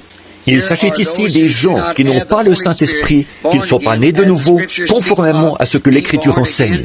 Si la naissance naturelle exige de l'eau, du sang et l'Esprit, la naissance spirituelle n'exige-t-elle pas les 3 étapes de la grâce avant que la personne soit vraiment née de nouveau? Absolument. Je viens d'expliquer ça ce matin. La même chose, à propos du même sujet. Il faut que vous ayez toutes les étapes. Vous êtes engendré par l'Esprit, tout comme un bébé est engendré dans le ventre de la mère. Mais on n'est pas né tant qu'on n'a pas reçu le Saint-Esprit. C'est vrai. C'est à ce moment-là que vous êtes né. Vous n'êtes pas converti, vous êtes en voie de conversion, jusqu'à ce moment-là. C'est pour ça que tous ces grands mystères ne pouvaient pas être donnés à Luther, ne pouvaient pas être donnés à Wesley, ne pouvaient pas être donnés à l'âge qui vient de passer près de nous, l'âge pentecôtiste. Pourquoi? Ce n'était pas le temps. Ils étaient engendrés. Maintenant, la personne de Christ lui-même, le Fils de l'homme, vous comprenez, se révèle dans la chair humaine. Ça n'aurait pas pu venir avant maintenant. Quand le millénium commencera, comment les incroyants seront-ils ôtés de la terre? Les incroyants disparaîtront dans la période de la tribulation, avec les vierges endormies. Et tous les autres, incroyants et vierges endormies, et le reste d'Israël qui doit être retiré. Frère Branham, quand quelqu'un m'énerve ou me marche sur les pieds, voici peut-être une bonne question. Me marche sur les pieds, comme dit le vieux dicton. La colère monte en moi. Comment puis-je vaincre cette chose? Je sais que c'est le Seigneur qui devra le faire. Mais que puis-je faire dans mon cœur? Je ne veux pas de cette chose. Adoucissez votre tempérament par la prière. Puis, décidez-vous. Je ne pense pas qu'il y ait beaucoup de gens dans ce bâtiment qui aient déjà eu un tempérament plus colérique que moi au départ. Oh, j'avais toujours la bouche en compote. Et j'ai pris beaucoup de mes repas avec une paille. Ma mère, comme vous le savez, était de mère indienne. Et mon père était irlandais, un Irlandais du Kentucky en plus de ça. Et chacun, tous les deux, avaient un tempérament assez colérique pour affronter une scie circulaire. Et moi, j'avais toujours la bouche en compote. D'abord, j'étais petit. On n'avait qu'à me soulever et à me jeter à terre d'un coup de poing. Je me relevais, on me jetait encore à terre d'un coup de poing, jusqu'à ce que je ne sois plus capable de me relever. C'était toujours comme ça. Puis, quand j'étais capable de me relever, je me relevais. On me jetait encore à terre d'un coup de poing. Alors, c'est exactement comme ça que ça se passait pour moi. Je me disais, je ne pourrais jamais être chrétien. Mais quand le Saint-Esprit est entré dans ma vie, avec ça, c'était réglé. Plus jamais. Une fois, j'ai rencontré une femme. J'avais été obligé d'aller couper l'électricité chez elle. Et à l'époque, j'avais des cheveux sur la tête. Elle a dit, « Espèce de petit crétin frisé !» j'avais dit, « Madame, vous ne devriez pas jurer comme ça. Oh, vous ne craignez pas Dieu ?» Elle a dit, « Espèce de petit crétin frisé !» Si je voulais que quelqu'un me parle de choses comme ça, je n'irais pas chercher un imbécile comme toi. Ouf! Puis elle m'a appelé d'un nom grossier. Oh là là, si ça avait été un an auparavant, j'avais toujours dit qu'un homme qui frappait une femme n'était pas assez homme pour frapper un homme. Mais à ce moment-là, j'aurais peut-être dérogé à ça. Peut-être appelé ma mère d'un vilain nom comme ça. Mais savez-vous quoi? Ça ne m'a même pas affecté. J'ai dit, je prierai pour vous. Pas dérangé du tout. J'ai su à ce moment-là qu'il m'était arrivé quelque chose. Oui, monsieur. Oh là là, vous êtes au courant des vilaines choses que j'ai faites quand j'étais un gamin. J'étais bagarreur. À un moment donné, j'ai failli tuer 5 hommes. J'avais pris un fusil chargé de 16 balles. Et alors que ces garçons m'avaient battu parce que je venais du Kentucky, c'était leur seule raison. Je ne pouvais même pas garder la tête levée. L'un me tenait par les mains comme ceci, et l'autre se tenait là avec une pierre à la main. Il me frappait au visage jusqu'à ce que je sois presque mort. Il n'y avait absolument rien. Il m'appelait le petit Indien du Kentucky, parce que ma mère, quand elle était jeune, elle avait vraiment l'air d'une Indienne. Je regardais sa photo tout à l'heure, et qu'il savait qu'elle était de mère indienne. Alors, parce que j'étais du Kentucky, et qu'elle était une squaw, il m'appelait le petit Indien du Kentucky. Et je n'y étais pour rien. Ce n'était pas ma faute si j'étais né au Kentucky. J'allais là-bas, à l'école. Je n'avais pas de vêtements à porter, et les cheveux qui me descendaient dans le cou. Et maman avait pris la vieille veste de papa, qu'il avait portée à son mariage. Elle l'a coupée, et m'a confectionné un pantalon, pour que je puisse porter ça quand je suis allé à l'école pour la première fois. Et elle m'a fait porter une paire de bas blancs, une paire de chaussures de tennis. Et elle disait, toi, tu as vraiment l'air d'un nul du Kentucky. Et tout. Et alors ces choses se sont poursuivies pendant toutes mes années d'école. Et quelques garçons, parce que je descendais la rue avec une jeune fille et que je portais ses livres, ils ne voulaient pas que je fasse ça. Alors ils sont venus me retrouver. Et ils m'ont battu jusqu'à ce que je sois tout simplement inconscient. Je leur ai dit que s'ils me laissaient partir, je leur ai promis que je rentrerais tout droit à la maison. Alors ils m'ont lâché. Ils m'ont donné 4 ou 5 coups de pied, ils m'ont jeté à terre. Ils m'ont raflé toute la figure. Et je suis rentré à la maison, comme ça, en passant à travers le champ de genêts. J'avais une petite carabine Winchester de calibre 22 posée au-dessus de la porte. J'ai levé le bras et j'ai pris cette carabine remplie de balles. J'ai traversé le fourrier de Robinier. Et je me suis caché près de la route, jusqu'à ce que ces 5 ou 6 garçons passent par là. J'ai tout simplement attendu qu'ils arrivent. Et quand ils sont arrivés là, ils causaient, ils disaient, « Ce mecton du Kentucky, à partir de maintenant, il va savoir où il est. » Ils parlaient comme ça. J'ai bondi devant eux. J'avais abaissé le chien de la carabine. J'ai dit, « Maintenant, lequel d'entre vous veut mourir le premier pour ne pas voir les autres ?» Ils se sont mis à hurler. J'ai dit, « Ne hurlez pas, parce que vous allez tous mourir, un à un. » Et je ne plaisantais pas. Alors là, ils se sont mis à hurler. J'ai épaulé et clac, le fusil a fait un bruit sec. J'y ai introduit une autre cartouche. Clac, il a fait un bruit sec. Une autre cartouche. Clac, il a fait un bruit sec. J'ai éjecté 16 cartouches sur le sol. Pour chacune, un bruit sec. Et ces garçons qui couraient, qui poussaient des cris et s'enfuyaient à toutes jambes de l'autre côté de la colline. Et tout. Et après qu'ils sont partis, je me suis tenu là. Et j'étais tellement en colère que je ne pleurais pas. Je riais comme un perdu. Et les larmes ruisselaient de mes yeux. Ça, c'est un tempérament colérique. S'il n'y avait pas eu Dieu, j'aurais été un meurtrier. J'ai ramassé ces cartouches et je les ai remises dans la carabine. Et pan, pan, les coups partaient très bien. Vous parlez d'une grâce. Où sont les vierges folles pendant le millénium? Pendant le millénium, elles sont dans la tombe. Les autres morts ne revinrent pas à la vie avant 1000 ans. Y aura-t-il ou y a-t-il maintenant un lieu où les poules se rassemblent pour y vivre, comme quand Moïse avait conduit les enfants d'Israël? Je vais répondre à cette question pour vous. Ça vient de m'être révélé. Je vais vous dire la vérité. Oui, monsieur, il y a un lieu où toutes les poules se rassemblent. Vous voulez savoir où c'est? En Christ. Exactement. Rassemblez-vous simplement là. Nous y sommes tous ensemble.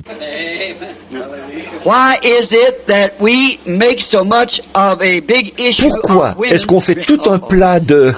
Oh, je me fais gronder là, hein? Tout un plat de l'habillement des femmes et de leurs cheveux coupés, mais qu'on ne dit rien des cheveux de l'homme, ni de la façon dont il s'habille. Eh bien, sœur, je vais me mettre d'accord avec vous sur une chose. Premièrement, la Bible dit qu'un homme ne doit pas avoir de longs cheveux. Et s'il avait de longs cheveux, je le lui dirais, tout comme je vous le dis, à vous, il a tort. Mais la plupart des hommes, beaucoup d'entre eux sont comme moi, ils n'en ont pas du tout. Mais la plupart des hommes se coupent les cheveux, ils ressemblent à des hommes. Et alors, s'ils ne le faisaient pas, on leur dirait de ne pas faire ça, de ne pas se laisser pousser les cheveux comme des cheveux de femme. Vous verrez ce qu'il en est quand nous parlerons du mariage et du divorce, des vœux et tout ça, quand nous prêcherons là-dessus. Tout un plat de choses comme l'habillement des hommes ou des femmes. Bon, un homme, d'abord, le corps d'un homme n'est pas une tentation comme celui de la femme. Bon, l'homme, cette espèce de gros spécimen, aux jambes poilues, aux genoux crânieux, à la grosse bedaine et tout, il a l'air d'un vrai désastre. Lui, il n'a rien de tentant. Je trouve que c'est un spectacle on ne peut plus grotesque que de voir ces hommes descendre la rue, jeunes ou vieux, vêtus de ces bikinis ou quoi, vous savez, descendre la rue comme ça. Je trouve que c'est le spectacle le plus dégoûtant que j'ai jamais vu. C'est vrai, je pense qu'il ne sait pas à quel côté de la race il appartient. Voyez, c'est vrai, un homme qui ferait une chose pareille. Et savez-vous quoi? Je viens d'apprendre, il y a quelques mois, que l'armée américaine allait s'habiller de cette façon-là. Eh oui, l'armée, l'année prochaine ou l'année d'après, ils vont tous porter le short. Avec quelle bande de gros efféminés est-ce qu'on va se retrouver? Dieu a fait l'homme pour qu'il ait l'air d'un homme, qu'il agisse comme un homme et qu'il s'habille comme un homme. Il a fait la femme pour qu'elle fasse de même, qu'elle s'habille comme une femme, qu'elle agisse comme une femme et qu'elle soit comme une femme. À propos, ce matin, à propos de la question qui était posée à propos des hommes. Si une femme a les cheveux très fins et qu'elle désire porter l'un de ces crépons, ou le nom que vous donnez à ça, je pense que c'est, ma femme porte ça. Elle dit que ses cheveux sont fins, et elle a quelque chose d'à peu près gros comme ça, qui ressemble à un petit pain rond assez gros. Elle enroule ses cheveux autour de ça, elle fait tenir ça avec des épingles.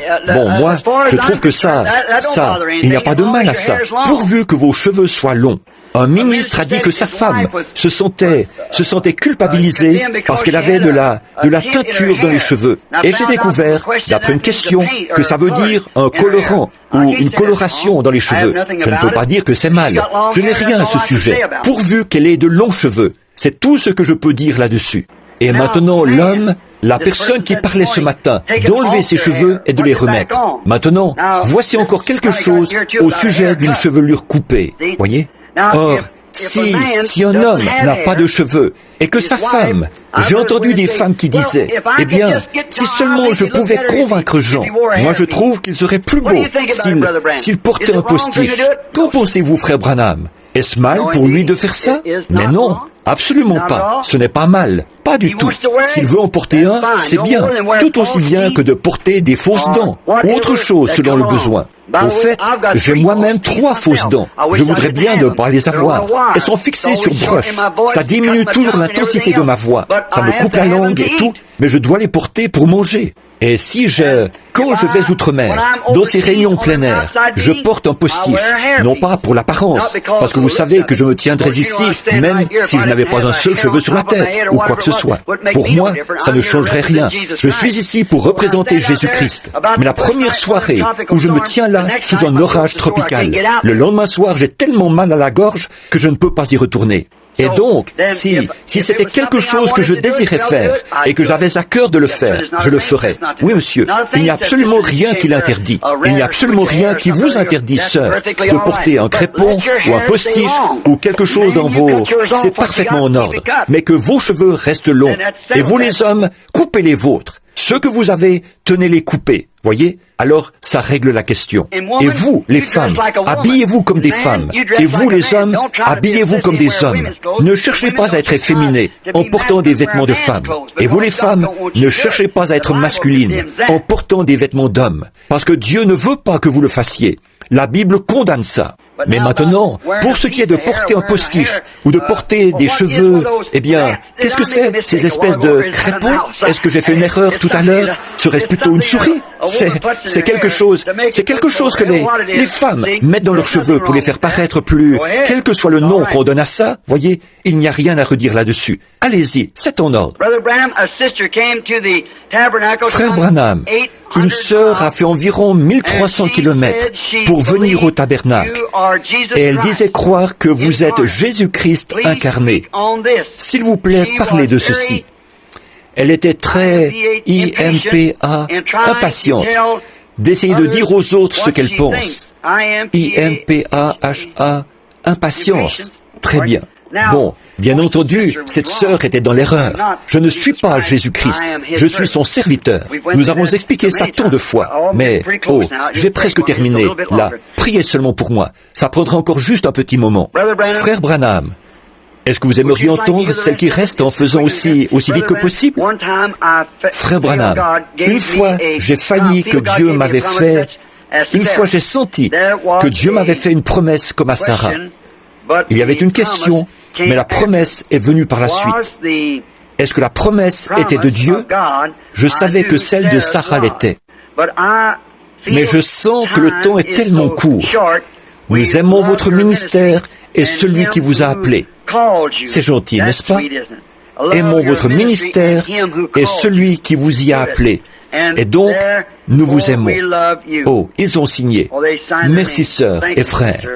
Une question. Oui, très bien.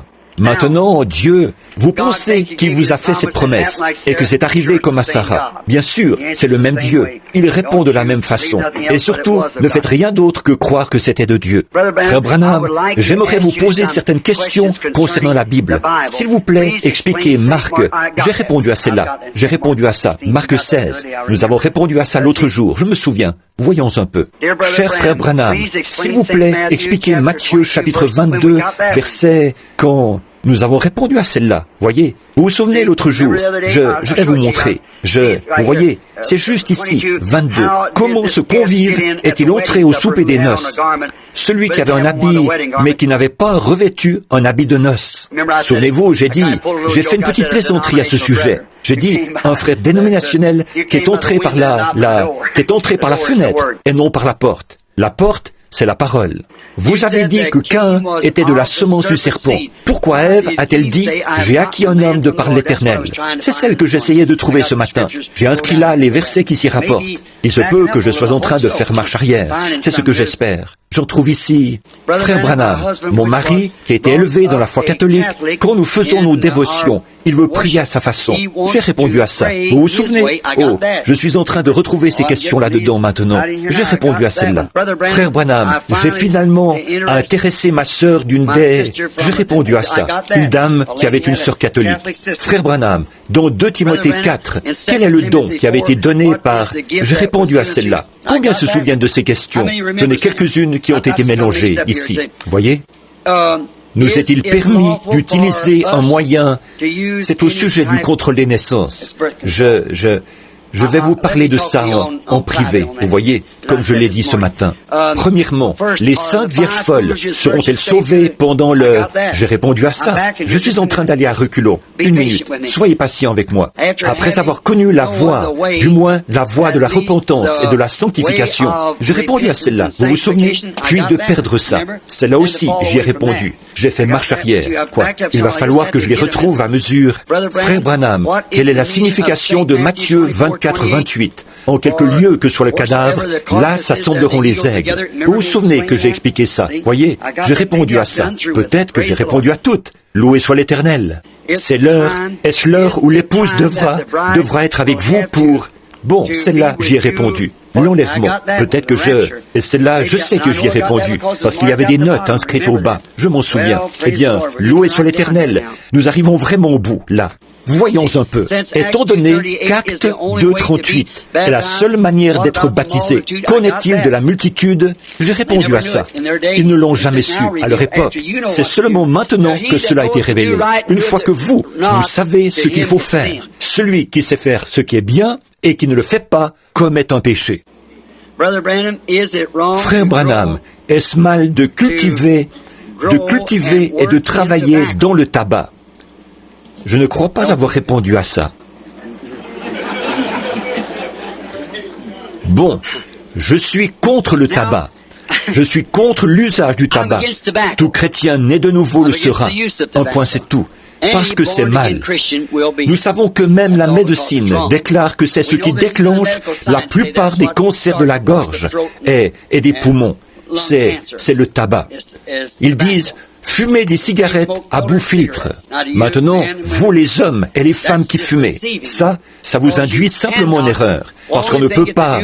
Eh bien, la seule chose qu'ils font, quand on achète des cigarettes à bout filtre, il faut en acheter plus, parce qu'elles ne laissent passer qu'un certain pourcentage de fumée. En effet, tout le monde vous dira, j'ai entendu la conférence là-dessus, à l'exposition internationale qui a eu lieu dans l'État de Washington l'an dernier, quand j'étais là-bas à l'exposition internationale. Et des médecins qui étaient là, de toutes les parties du monde, ont expliqué ce qu'il en était. Ils ont dit qu'on ne peut pas avoir de fumée sans goudron, et qu'on ne peut pas, et si on a de la fumée, on a du goudron. Et ils ont dit que personne ne vous trompe au sujet des cigarettes à bout filtre, car alors que vous en auriez fumé une des autres, pour satisfaire le désir que vous avez pour les cigarettes, vous en fumerez 2 ou 3 de celles-là. C'est seulement un bobard public, un bobard publicitaire à la radio et à la télévision. Mais pour ce qui est de travailler dans le tabac, ou de cultiver du tabac, maintenant, vous les frères du Kentucky qui cultivez du tabac, eh bien, je dirais une chose, si ça vous culpabilise de le faire, ne le faites pas. En effet, je ne voudrais pas faire quoi que ce soit qui, en sachant que ça contribue à la mort d'autrui. C'est mal de faire boire de l'alcool à son prochain, donc ce serait mal de fabriquer des boissons alcooliques. Mais maintenant, permettez-moi de dire quelque chose d'autre. Maintenant, pour ce qui est de le cultiver, le tabac, vous savez, la nicotine est aussi utilisée dans des produits médicaux. Et saviez-vous que vous cultivez du maïs qui sert à la fabrication du whisky, du blé et de l'orge qui servent à la fabrication du whisky? Pas vrai? Très bien. Voyez, vous ne savez pas à quelle fin ils vont utiliser ça. Mais bon, nous cultivons du maïs, et nous pouvons penser, en cultivant du maïs, qu'il pourra servir à faire des flocons de maïs, et de la nourriture pour les gens, du pain de maïs, et ainsi de suite. Mais ils fabriquent aussi des boissons intoxicantes avec ça. Vous voyez? Alors, on ne sait plus trop ce qu'il faut faire. Et vous cultivez, vous avez un jardin de lys. Vous savez ce qu'on fait avec le lys? On en tire de l'opium. Vous savez ce qu'on fait avec la laitue? La même chose. Il y a aussi de l'opium dans la laitue. Avez-vous déjà mangé de la laitue et remarqué comme vous vous sentez calme pendant un petit moment? C'est l'opium qu'il y a dedans. Savez-vous qu'il y en a aussi dans les oignons? Bien sûr. Alors vous voyez, ça dépend du but dans lequel vous le faites. Mais je dirais ceci, en tant que frère chrétien qui s'adresse à un frère chrétien, si vous avez un champ de tabac, vendez-le à quelqu'un d'autre. Et tentez votre chance avec le maïs. Je crois que ce serait mieux, vous voyez, parce que sans doute qu'il cultive ça pour... Mon mari était marié à une alcoolique adultère. J'ai répondu à ça. Elle vient de... Je vous ai dit d'où elle venait. C'est loin d'ici. J'ai répondu à cette question-là. Et maintenant, voyons un peu. La femme d'Apocalypse 12. J'ai répondu à celle-là, oui. J'ai répondu à cette série de questions-là. Voyons un peu. Ça, c'est fait. Celle-là, j'y ai répondu. C'est au sujet d'Apocalypse 12, ce qu'elle était. Voyons un peu. Frère Branham, nous avons 2 enfants qui vont à une église dirigée par une femme prédicateur. Nous savons qu'elle est complètement à côté de la parole. Nos enfants subissent cette forte influence. Comment devons-nous nous y prendre pour leur dire que ceci est une erreur? Je vous l'ai dit déjà. J'ai répondu à ça. Et allez-y doucement. Que diriez-vous si je sais que cette personne se trouve ici. Si je crois savoir qui est cette femme, que diriez-vous si je vous disais qui c'est? Le règne du millénium sera-t-il de 1000 ans ou seulement d'une certaine période de temps? J'ai répondu à celle-là ce matin même. Voyez, c'est 1000 ans. Très bien. Frère Branham, le problème de... Oui, j'ai répondu à ça. Le blé est livré. Vous vous souvenez que nous avons répondu à celle-là. Je crois que nous arrivons au bout maintenant. Il se peut que j'ai remis quelques-unes d'entre elles dans le paquet. Voyons un peu. Même chose.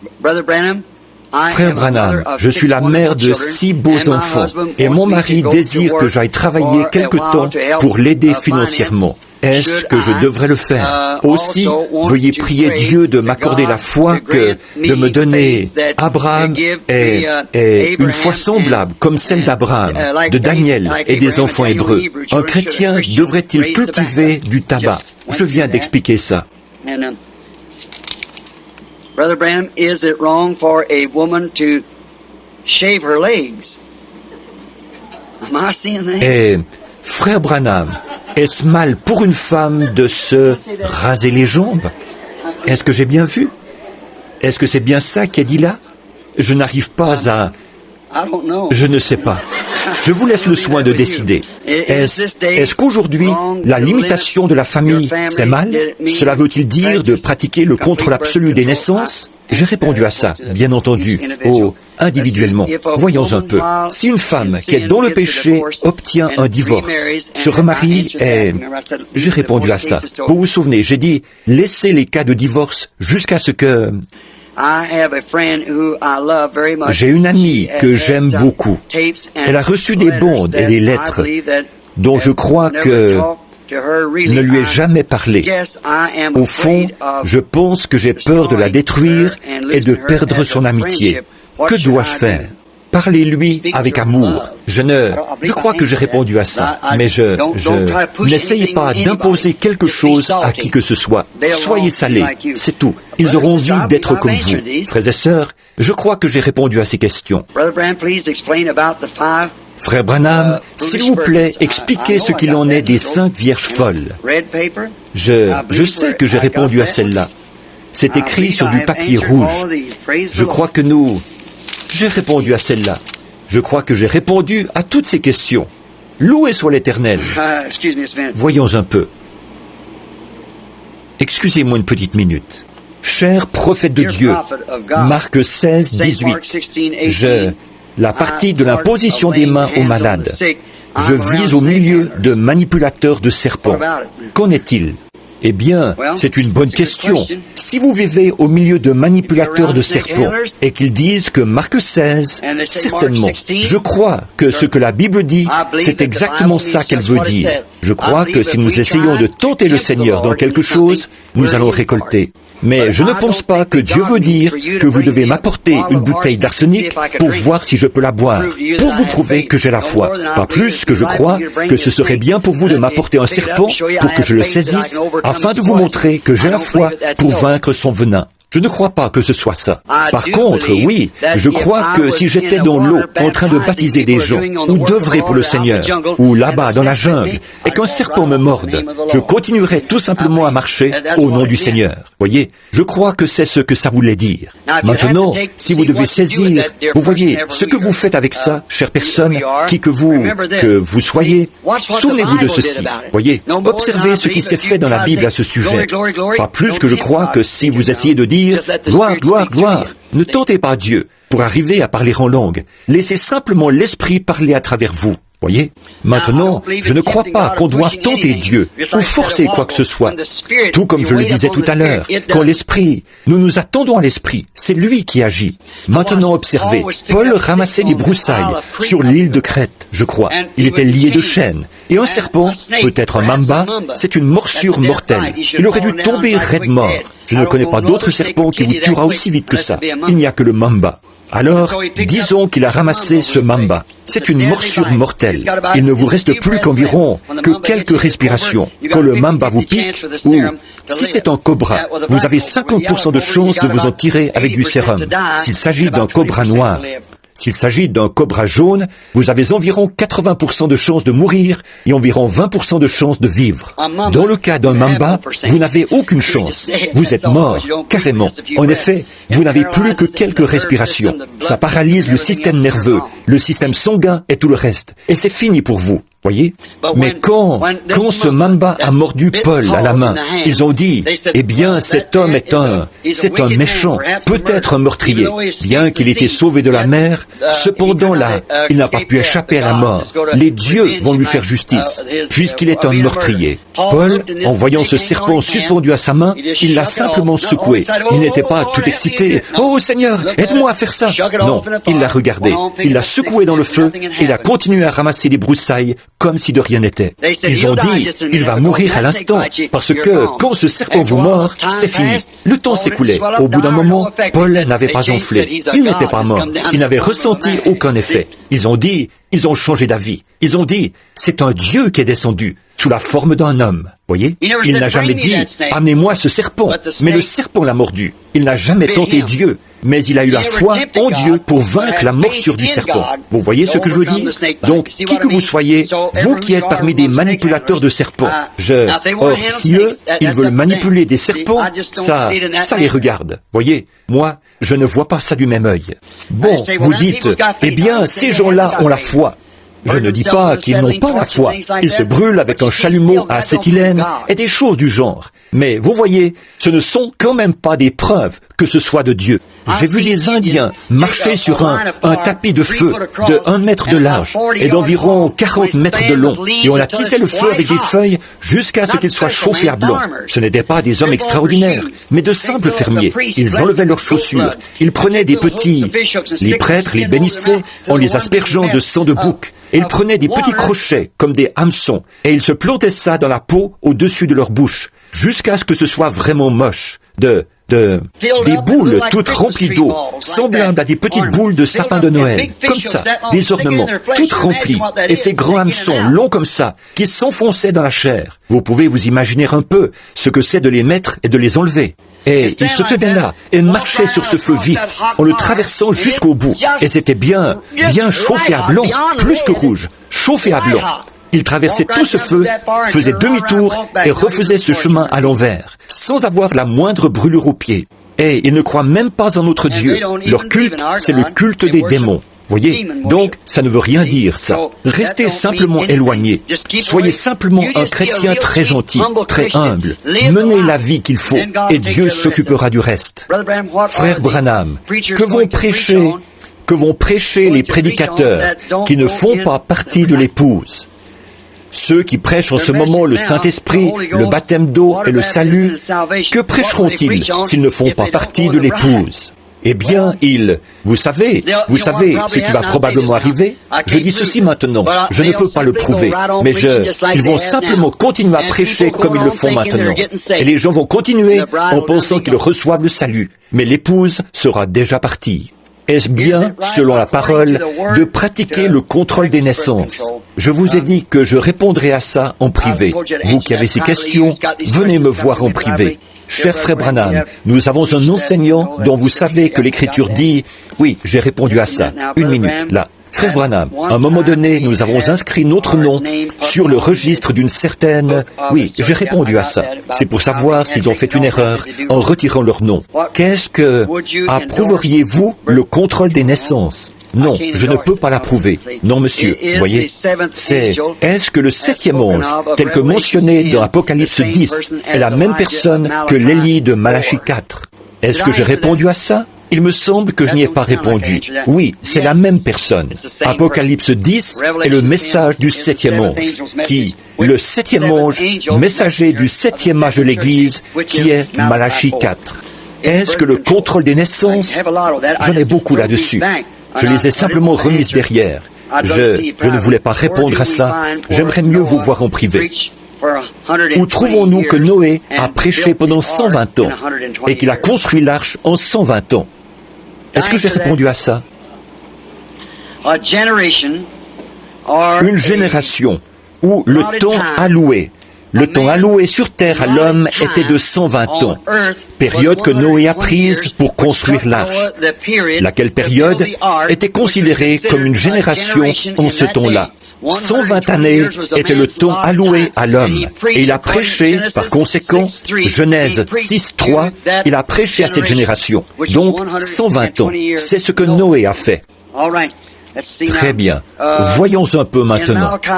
Dans Malachie 4, cet Élie doit ramener le cœur des pères à leurs enfants, puis le cœur des enfants à leurs pères. Est-ce la même personne? Oui, c'est la même personne. Très bien. Oh, attendez 1 minute. Non, pardon, excusez-moi. Juste, vous voyez comme le Saint-Esprit a saisi ça pour moi? Non, je pensais qu'il était dit que, voyez, ce dont il s'agissait dans Malachie 3, là, j'envoie mon messager devant ma face, c'était Élie. Dans Malachie 4, voilà qu'il est dit, voici, j'envoie Élie. Dans Malachie 3, il devait amener un messager envoyé devant la face du Seigneur Jésus. Et c'était Jean. Combien comprennent ça? Dans Malachie 4, quand cet Élie vient, immédiatement après son message, et tout après, c'est la venue du Seigneur et le renouvellement de la terre. Et si vous remarquez, pour le confirmer là, que ce n'est pas la façon dont le Saint-Esprit a écrit cela par ce prophète. Il a dit, il ramènera d'abord le cœur des pères à leurs enfants. Voyez, ça, Ça, c'était la première venue de Jean. Il a ramené le cœur des pères, des vieux patriarches qui étaient les pères, au message des enfants, qui était la nouvelle génération d'alors. Jésus, dans cette génération-là. Ensuite, est une conjonction qui sert à lier ces éléments, le cœur des enfants à leur père. Ce qui veut dire que le message d'aujourd'hui ramènera le cœur des enfants de l'âge de l'Église à la foi originelle de la Pentecôte, du commencement. Donc, ce sera deux différents. C'est le même messager, mais il y a là une distinction entre la première et la seconde venue de Jean, ou du messager, Élie. Mon mari et mon plus jeune fils ne croient pas. Oui, j'ai répondu à ça. Je le sais, parce que je vois que la personne a posé là sa signature. Je me rappelle lui en avoir parlé par la suite. Comment pouvons-nous trouver la volonté du Seigneur? Notre maison, devrions-nous aller habiter à Jeffersonville, dans l'Indiana? Quelqu'un peut-il être chrétien et ne pas aimer les gens de couleur? Dieu ne voudrait pas qu'ils soient traités comme nous parce qu'ils sont noirs? Qu'est-ce que vous suggérez là-dessus? Croyez-vous à l'intégration ou bien à la ségrégation? Je crois à l'intégration. Je crois qu'un homme, quelle que soit sa couleur ou qui qu'il soit, c'est un homme. Tout comme moi, j'en suis un. C'est tout à fait exact. Et je crois que si seulement il laissait ces gens de couleur tranquilles, et que ces communistes n'étaient pas allés là-bas pour les inspirer. Or, ils voulaient, les vrais, les authentiques gens de couleur. Il y a parmi ces gens-là un groupe d'authentiques saints, nés de nouveau, remplis de piété. Mais certainement, le fait que ma peau soit blanche et que la leur soit noire, pour moi, ça ne compte pas, ça. Il est mon frère, s'il est en Christ. Voilà pourquoi je ne suis pas d'accord avec le message africander. Eux ne croyaient même pas que ces gens-là avaient une âme. C'est pour ça que j'étais mal vu là-bas. J'ai dit, cet homme-là est un homme autant que moi, j'en suis un. Il a droit aux mêmes privilèges que moi. Sa peau, ça ne change rien. Ça, pour moi, ni pour tout homme qui est né de nouveau de l'Esprit de Dieu. Mais j'ai dit, s'ils avaient laissé ces gens de couleur tranquille, ils n'auraient jamais été inspirés comme ça. Et je le dirai du haut de cette chair. Nous avons beaucoup de gens de couleur qui viennent ici. Je ne pense pas qu'il y en ait ici ce soir. Mais nous avons beaucoup de gens de couleur qui viennent ici à cette église. Frères, ils sont les bienvenus autant que n'importe qui d'autre. Ce sont mes frères et mes sœurs. Et il y a parmi les gens de couleur, quelques-uns des gens les meilleurs que j'ai jamais rencontrés de ma vie. Et parmi eux aussi, il y a des renégats, tout comme parmi les gens de race blanche, ou de race jaune, ou de race brune. Oh oui. Par contre, je ne suis pas pour les mariages mixtes. Je crois qu'un homme blanc ne devrait pas se marier avec une jeune fille de couleur, ni une jeune fille de couleur se marier avec un homme blanc, ni une personne de race jaune se marier avec une personne de couleur, ou avec une personne de race blanche, ou je crois que les bruns, les noirs, les blancs et les différentes races de gens, c'est comme un jardin de fleurs pour Dieu. Et je ne crois pas qu'ils devraient être croisés. Je crois que c'est comme ça que Dieu les a faits, et je crois que c'est comme ça qu'ils devraient rester. Pour moi, c'est un non-sens de voir une jeune fille de couleur, vraiment jolie, intelligente, une belle fille, aussi jolie que n'importe quelle femme qu'on voudrait voir. Pourquoi est-ce qu'elle voudrait se marier avec un homme blanc et avoir des enfants mulâtres? Pourquoi est-ce qu'une jeune fille intelligente, une jeune fille de couleur, voudrait faire une chose pareille? C'est parce que quelque chose, c'est communiste. Et comment se fait-il qu'un homme bien, un homme de couleur, veuille se marier avec une femme blanche et avoir des enfants mulâtres? Je ne crois pas que je crois que nous devrions rester tels que nous sommes. Nous sommes des serviteurs de Christ. Et Dieu m'a fait, s'il m'avait fait de couleur noire, je serais heureux d'être un homme de race noire au service de Dieu. S'il m'avait fait jaune, je serais un homme de race jaune heureux au service de Christ. S'il m'a fait blanc, un homme de race blanche heureux au service de Christ. S'il m'avait fait brun ou rouge, un indien ou quoi que ce soit, je resterais de la même couleur. Ce serait moi.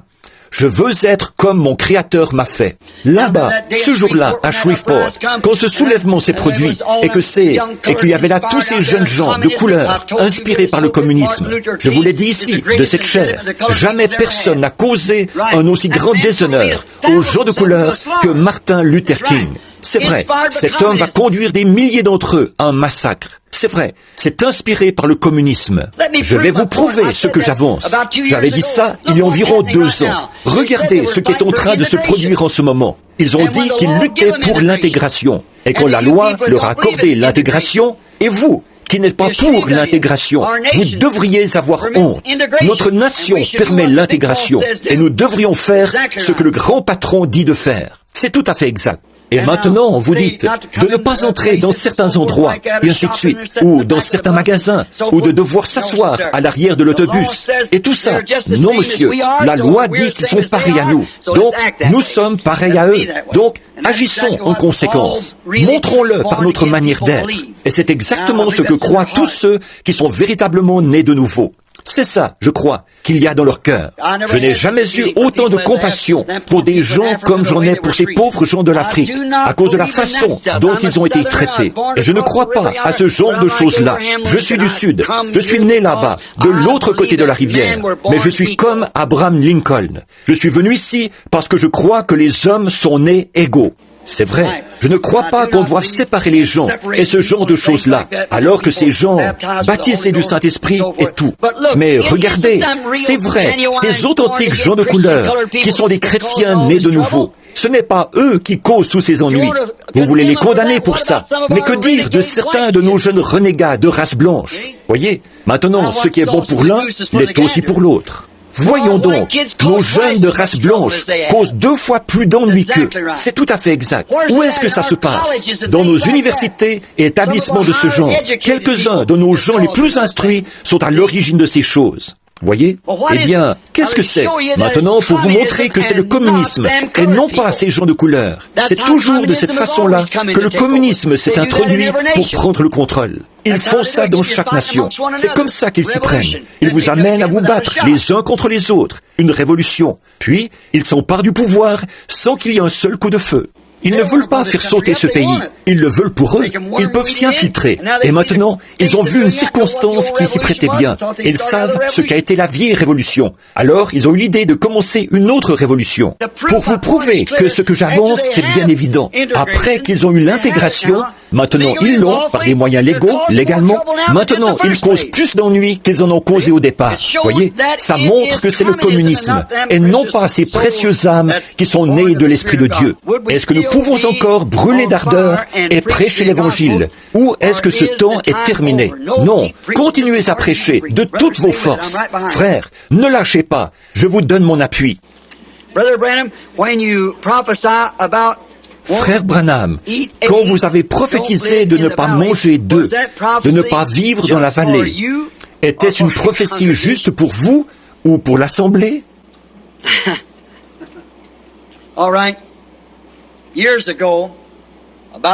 Très bien.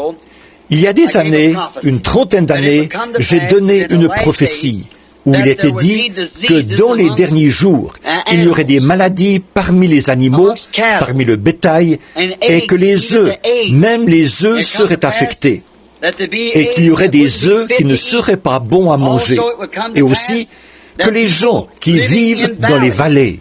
Or, souvenez-vous, j'ai prophétisé ça il y a très longtemps, il y a 30 ans déjà, disant qu'il viendrait un temps où les gens qui vivent dans les vallées, que j'allais demander aux chrétiens qui vivaient dans les vallées de déménager et de ne pas manger certaines viandes et des choses comme ça, qui seraient toxiques, que ce serait dangereux. Je crois que c'est comme ça que je l'avais prophétisé, pour les gens de vivre dans les vallées. Or ça, c'était avant qu'il y ait des retombées radioactives, ou qu'on sache quoi que ce soit au sujet des retombées radioactives. Mais c'était le Saint-Esprit qui m'avertissait. Et aujourd'hui, même notre bétail, vous voyez qu'on en a retiré du marché, il est vaporisé de DDT, ce qui a introduit quelque chose dans les vaches. Remarquez encore, toute cette affaire d'hybridation et toutes ces choses qu'ils font, c'est carrément en train de faire dégénérer la race humaine. 30%, 20 ou 30%, a dit le Reader's Digest, des patients de l'hôpital se retrouvent là à cause des médecins. Ils vont vous donner un médicament pour vous débarrasser d'une certaine chose, et ça va causer quelque chose d'autre ailleurs. Et avez-vous remarqué les œufs? L'année dernière, des centaines de personnes de Louisville et de Jeffersonville sont tombées malades et ont été hospitalisées parce qu'elles vomissaient après avoir mangé des œufs que les poules d'ici, dans la vallée, les œufs de la vallée avaient été touchés par des retombées radioactives. Ça empoisonne l'herbe et tout le reste. Tout est contaminé. Mais voici où se trouve la réponse, mon frère. Je crois de tout mon cœur qu'il est écrit dans l'Écriture que qu'aucun aliment ne devrait être pris sans action de grâce, car il est sanctifié par la parole de Dieu et par la prière. Voyez? Si vous en mangez, dites, « Seigneur Jésus, tu as préparé cette nourriture pour moi. Maintenant, c'est avec foi que je sanctifie cette nourriture pour qu'elle fortifie nos corps. Ensuite, mangez-la, car tout ce que nous faisons, nous le faisons par la foi. » Cher frère Branham, des motifs pour divorcer d'un mari ivrogne. Je n'aime pas parler de ça, du divorce. Je vais en parler un peu plus tard.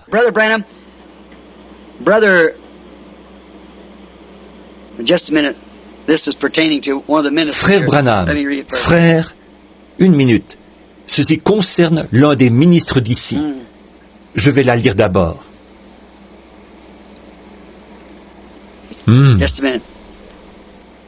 Une minute. Eh bien, je vais vous dire. Je vais la lire quand même.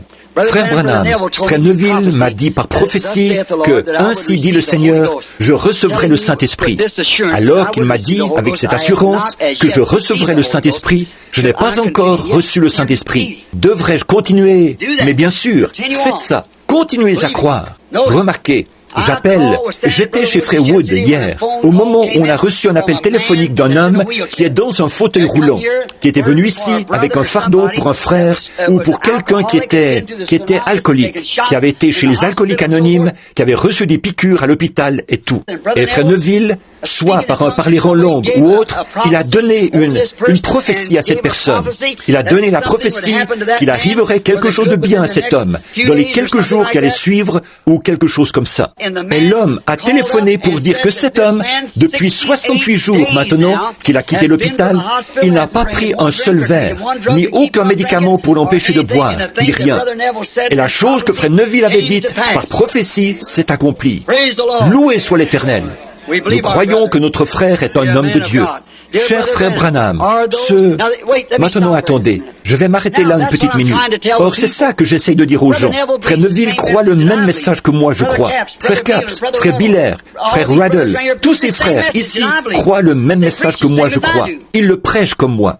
Et si vous le voulez, que vous le voulez vraiment, que vous avez l'intention de déménager, que vous allez prendre votre retraite ou quelque chose, et que vous voulez venir pour la parole, venez ici, venez au tabernacle. C'est là que vous l'entendez. Ce sont des hommes saints, ce sont des hommes qui ont le même Saint-Esprit que vous et moi. Ils tirent leur enseignement de la même Bible, et ils enseignent le même message.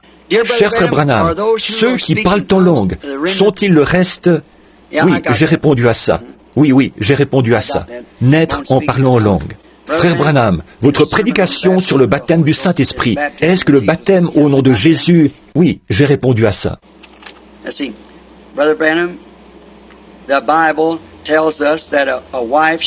Voyons un peu. Frère Branham, la Bible nous dit qu'une femme doit obéir à son mari. Je suis une chrétienne et mon mari est un pécheur. Il fait tout ce qu'il peut pour me persécuter et pour m'empêcher d'aller à l'église et de lire ma Bible. Et il nie la parole. Que dois-je faire? Ce que vous devez faire? Maintenant, écoutez, vous êtes censé obéir à votre mari. Ça, c'est la parole. Maintenant, s'il vous dit et qu'il vous défend de lire la Bible, d'aller à l'église ou quelque chose comme ça, vous n'avez pas à obéir à ça. Parce que celui qui ne quittera pas son père, sa mère, son mari, sa femme ou quoi que ce soit pour me suivre n'est pas digne de moi. Pas vrai? Non, les hommes sont censés, un homme n'est pas censé user de cette autorité sur une femme simplement parce qu'il est son chef. Dieu est son chef au-dessus de vous, frère. Voyez? Et si votre femme fait quelque chose de mal, alors vous avez le droit de le lui dire, et elle est censée vous écouter. Mais vous n'avez pas le droit de la battre, de la harceler ou de faire ces choses-là. Non, Dieu a donné à l'homme une aide, pas un paillasson. Souvenez-vous, elle a été votre petite chérie. Elle devrait toujours le rester. Quand et où le peuple de Dieu se rassemblera-t-il pour la parole de la fin? En Christ. Eh oui, pour le dernier jour, ils se rassembleront en Christ. Ne l'oubliez pas maintenant. Nous avons un lieu de rassemblement. Nous l'avons. Parfaitement. On nous appelle, maintenant voici la question de l'autre jour, on nous appelle des oiseaux impurs parce que nous allons à l'église de Junior Jackson. Parfois, parce que nous sommes avec ils n'observent pas les nouveaux règlements de l'église, établis ici à l'église. Sommes-nous en dehors de la volonté parfaite de Dieu en allant là de temps en temps? Non, monsieur. Je crois que Junior Jackson est un homme de Dieu. Je l'ai déjà expliqué. Je crois... Bon, nous ne sommes pas d'accord sur l'ordre de l'Église. Maintenant, je crois que Junior, eh bien, combien connaissent Junior Jackson? Eh bien, nous savons que c'est un homme saint. Il croit ce message, tout comme moi. Et il croit ces choses. Franchement, Junior et moi, nous sommes des copains, comme tous les autres hommes ici. JT et frère Raddle, et frère Jackson, et frère Biller, et tous ces frères-ci. Nous sommes tous ensemble. Maintenant, il se peut que nous ne soyons pas d'accord sur tout, vous voyez. Mais nous croyons ce même message, vous voyez, et nous nous serrons les coudes. Il y a aussi frère Hume là, qui est missionnaire. Et il y en a tellement que parfois, je n'arrive même pas à tous les nommer. Mais quand même, vous savez que je parle aussi de vous, frère. Bien sûr. Vous aimeriez abandonner le métier d'infirmière. J'ai posé celle-là. Vous vous en souvenez? C'est une gentille et chère sœur qui désirait se renseigner au sujet du métier d'infirmière. Quand j'étais jeune, je disais à tout le monde que je voulais devenir prédicateur. J'ai répondu à ça. Ça aussi, j'ai répondu. Alors, que doit-il faire à ce sujet aujourd'hui? Eh bien, ceci, c'est une lettre d'un ministre, ouvrier pour Christ, qui n'est pas... C'est juste une lettre personnelle pour moi. C'est de la part de frère Pat Tyler, un des frères ici à l'église. On les a toutes passées. Merci Seigneur. Je vous suis reconnaissant. À vous, ici. Ne sommes qu'un dans la joie et les pleurs. Je me demande si Sir Wilson est toujours dans le bâtiment. Je l'ai vu ici. Vous savez ce que je faisais tout à l'heure, Sir Wilson? Je regardais les photos du jour où nous avons posé la pierre angulaire. Je regardais la photo et j'ai vu Hope et moi avant notre mariage. Je ne savais même pas que... Je me rappelle avoir vu une photo prise après l'un de mes combats où j'avais remporté un championnat. Je regardais ma photo l'autre soir, prise du temps où j'étais garde-chasse, ici dans l'État de l'Indiana. Et je pense à l'église. Vous savez, je pense qu'il me reste ici ce soir peut-être pas plus d'une personne de ce groupe. Combien sont ici de ceux qui étaient à l'époque où nous avons posé la pierre angulaire, là, au commencement? Levez la main. Mon frère et Sir Wilson, je veux vous demander quelque chose à tous les deux. Vous souvenez-vous comment nous avons tous commencé?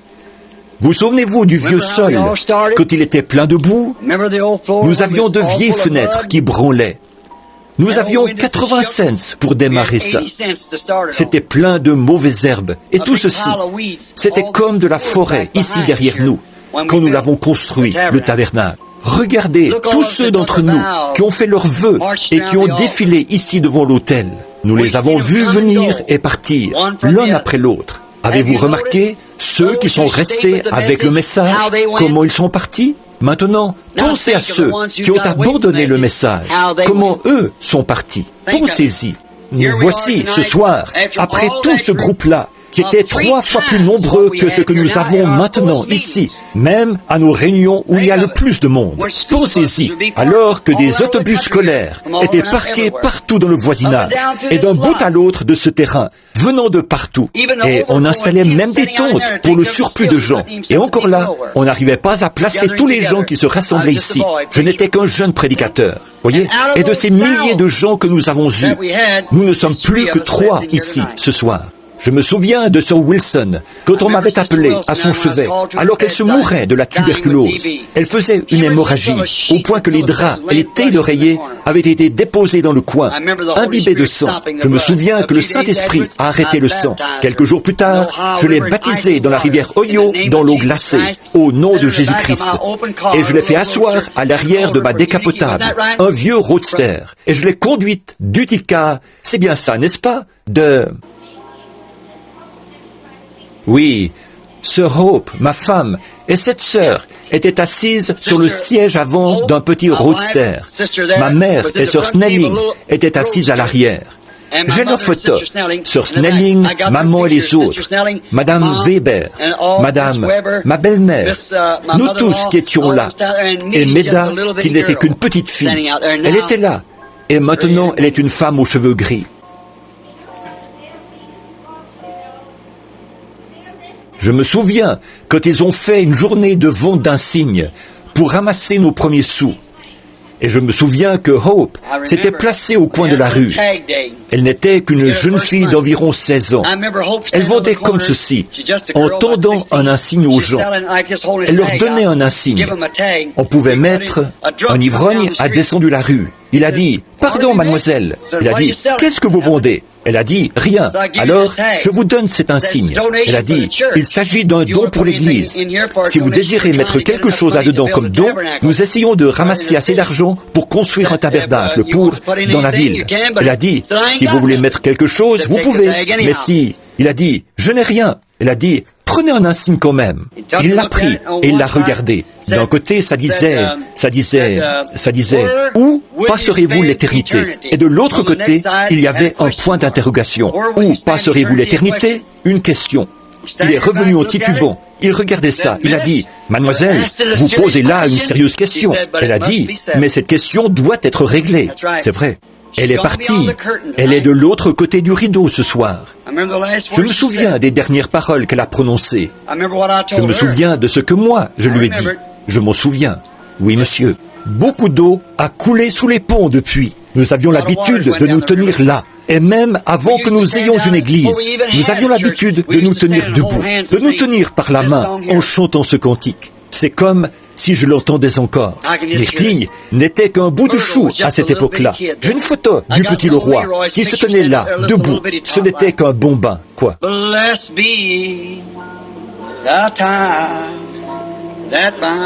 Béni soit le lien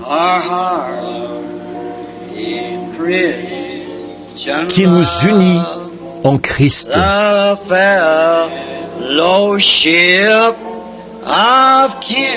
Le saint amour, l'amour divin que verse en nous l'Esprit. Pendant que nous chantons ça, beaucoup d'entre eux sont là-bas. Ils attendent sa venue. Nous nous séparons. Cela nous remplit de tristesse. Vous aimez-vous les uns les autres à ce point-là? Mais nos cœurs seront toujours unis dans l'espoir de nous revoir. Frère Freeman, vous, c'était tout près de cette époque-là, n'est-ce pas? Je pensais à ça. Je vous ai connu que nous allions chez Frère Roy. Vous vous souvenez des Hadcock? J'ai celle de Kenneth. Comment s'appelait sa sœur? J'ai leur photo. Nous étions tous debout là, nos bras les uns autour des autres, devant le bâtiment, avec le docteur Roy E. Davis, le pasteur. Je les regardais tout à l'heure. Doc nous a apporté les vieilles photos. Ça m'a fait tout drôle en dedans. Maintenant, beaucoup d'entre eux sont partis. Vous voyez? Partis. Ce sera bientôt à notre tour de partir. Voyez? Mais quand nous nous séparons,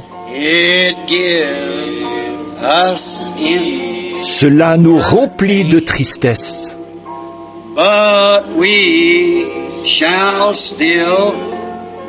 Mais nos cœurs seront toujours unis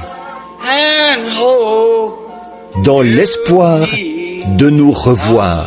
Vous souvenez-vous de Frère Bosworth? Juste avant qu'il traverse de l'autre côté, il s'est levé dans la chambre, il s'est mis à marcher et il a serré la main de son père, de sa mère et de ses convertis à Christ. 40 ans. Ils étaient morts depuis 40 ou 50 ans.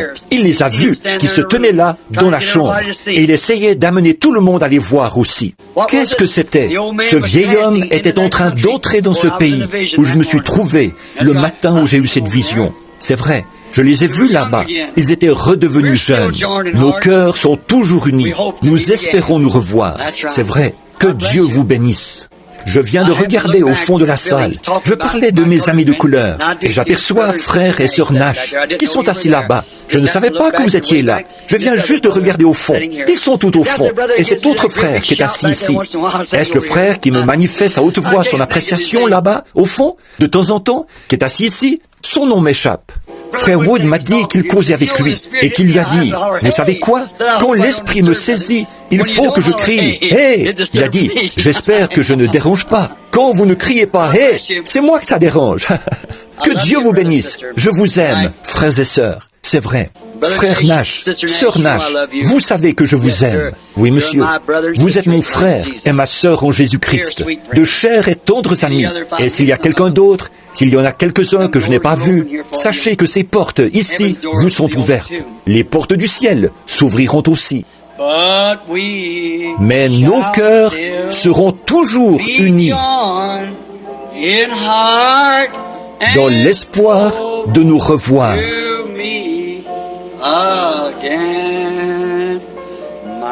Ma foi regarde à toi maintenant. Chantons-le. Chantons encore une fois. C'est maintenant l'heure de rentrer à la maison.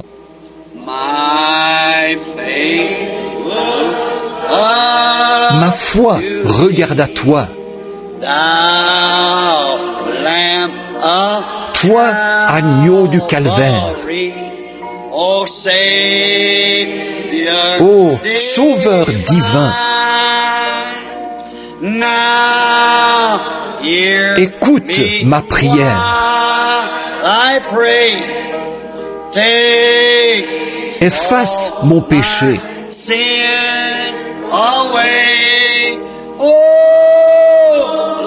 Que je sois dès ce jour entier à toi.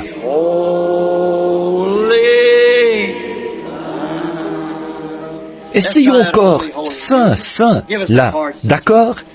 Donnez-nous la note, sœur. Oh, le connaissez-vous? Vous vous souvenez quand sœur Gertie et les autres chantaient ça? Le jour s'éteint à l'ouest, le ciel a béni la terre est bénie. Comme j'aime le coucher du soleil du soir, quand il descend, que les oiseaux lancent leur dernier appel. Et c'est ce qui doit arriver à chacun de nous. Je trouve que le temps du soir, avez-vous déjà remarqué, le vent cesse de souffler, les oiseaux se taisent. Voyez, c'est le monde qui s'éteint, le jour qui s'éteint, pour naître de nouveau le lendemain matin. Très bien, maintenant essayons. Voyons si nous y arrivons.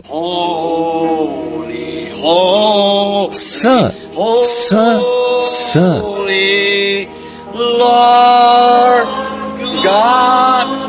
Dieu très puissant. Lis, monte ici une minute. Je crois que je ne le connais pas sur cet air-là. Je vais essayer sans musique. Voyez, voyons si nous pouvons y arriver. Maintenant, je sais, il se peut que je ne le chante pas comme il faut. Voyez, aidez-moi là. Chacun de vous maintenant. Saint, Saint, Saint.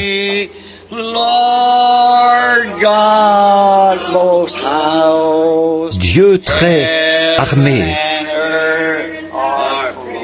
Le ciel et la terre entière sont remplis de tes louanges. Ô Dieu très haut. Aimez-vous ça? Ça ne vous fait pas quelque chose, ça? Essayons encore. Saint, Saint, Saint.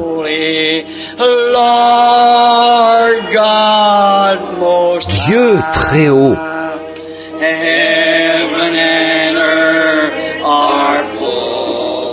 Le ciel et la terre entière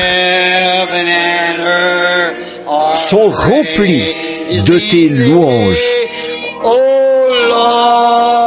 Ô Dieu très haut. J'aime ça, pas vous? Oh, comme j'aime ces bons vieux chants.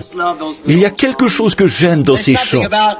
Vous pouvez garder tous vos petits chants saccadés, tant que vous voudrez. Donnez-moi ça. C'est ça que j'aime. Au-delà du voile déchiré et tous les autres jolis chants comme celui-là. J'aime ces chants-là. Je pense que chanter fait partie de l'adoration. Oui, monsieur, chanter les louanges de l'Éternel. Très bien maintenant. Le cantique que nous avons l'habitude de chanter en nous séparant. Revêt-toi du nom de Jésus. Maintenant, que le Seigneur vous bénisse, alors que nous nous levons. Revêt-toi du nom de Jésus. Ô toi, enfant de tristesse, il va te procurer la joie. Oh, prends-le partout où tu vas. Précieux nom, nom si doux, espoir de la terre, joie du ciel. Précieux nom, nom si doux, espoir de la terre, joie du ciel.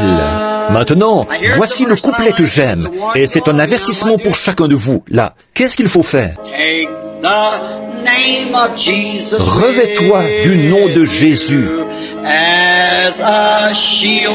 comme d'un bouclier puissant. Écoutez, quand les tentations surviennent, que devez-vous faire? Murmure simplement son nom en priant. Précieux nom, nom si doux, espoir de la terre, joie du ciel. Précieux nom, nom si doux, espoir de la terre, joie du ciel. Maintenant, inclinons la tête.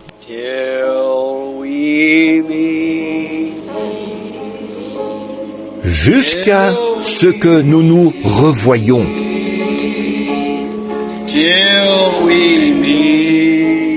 Réunis aux pieds de Jésus.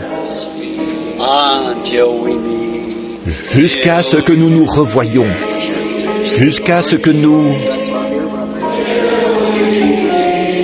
Seigneur Jésus, bénis mon cher frère et guéris-le maintenant au nom de Jésus.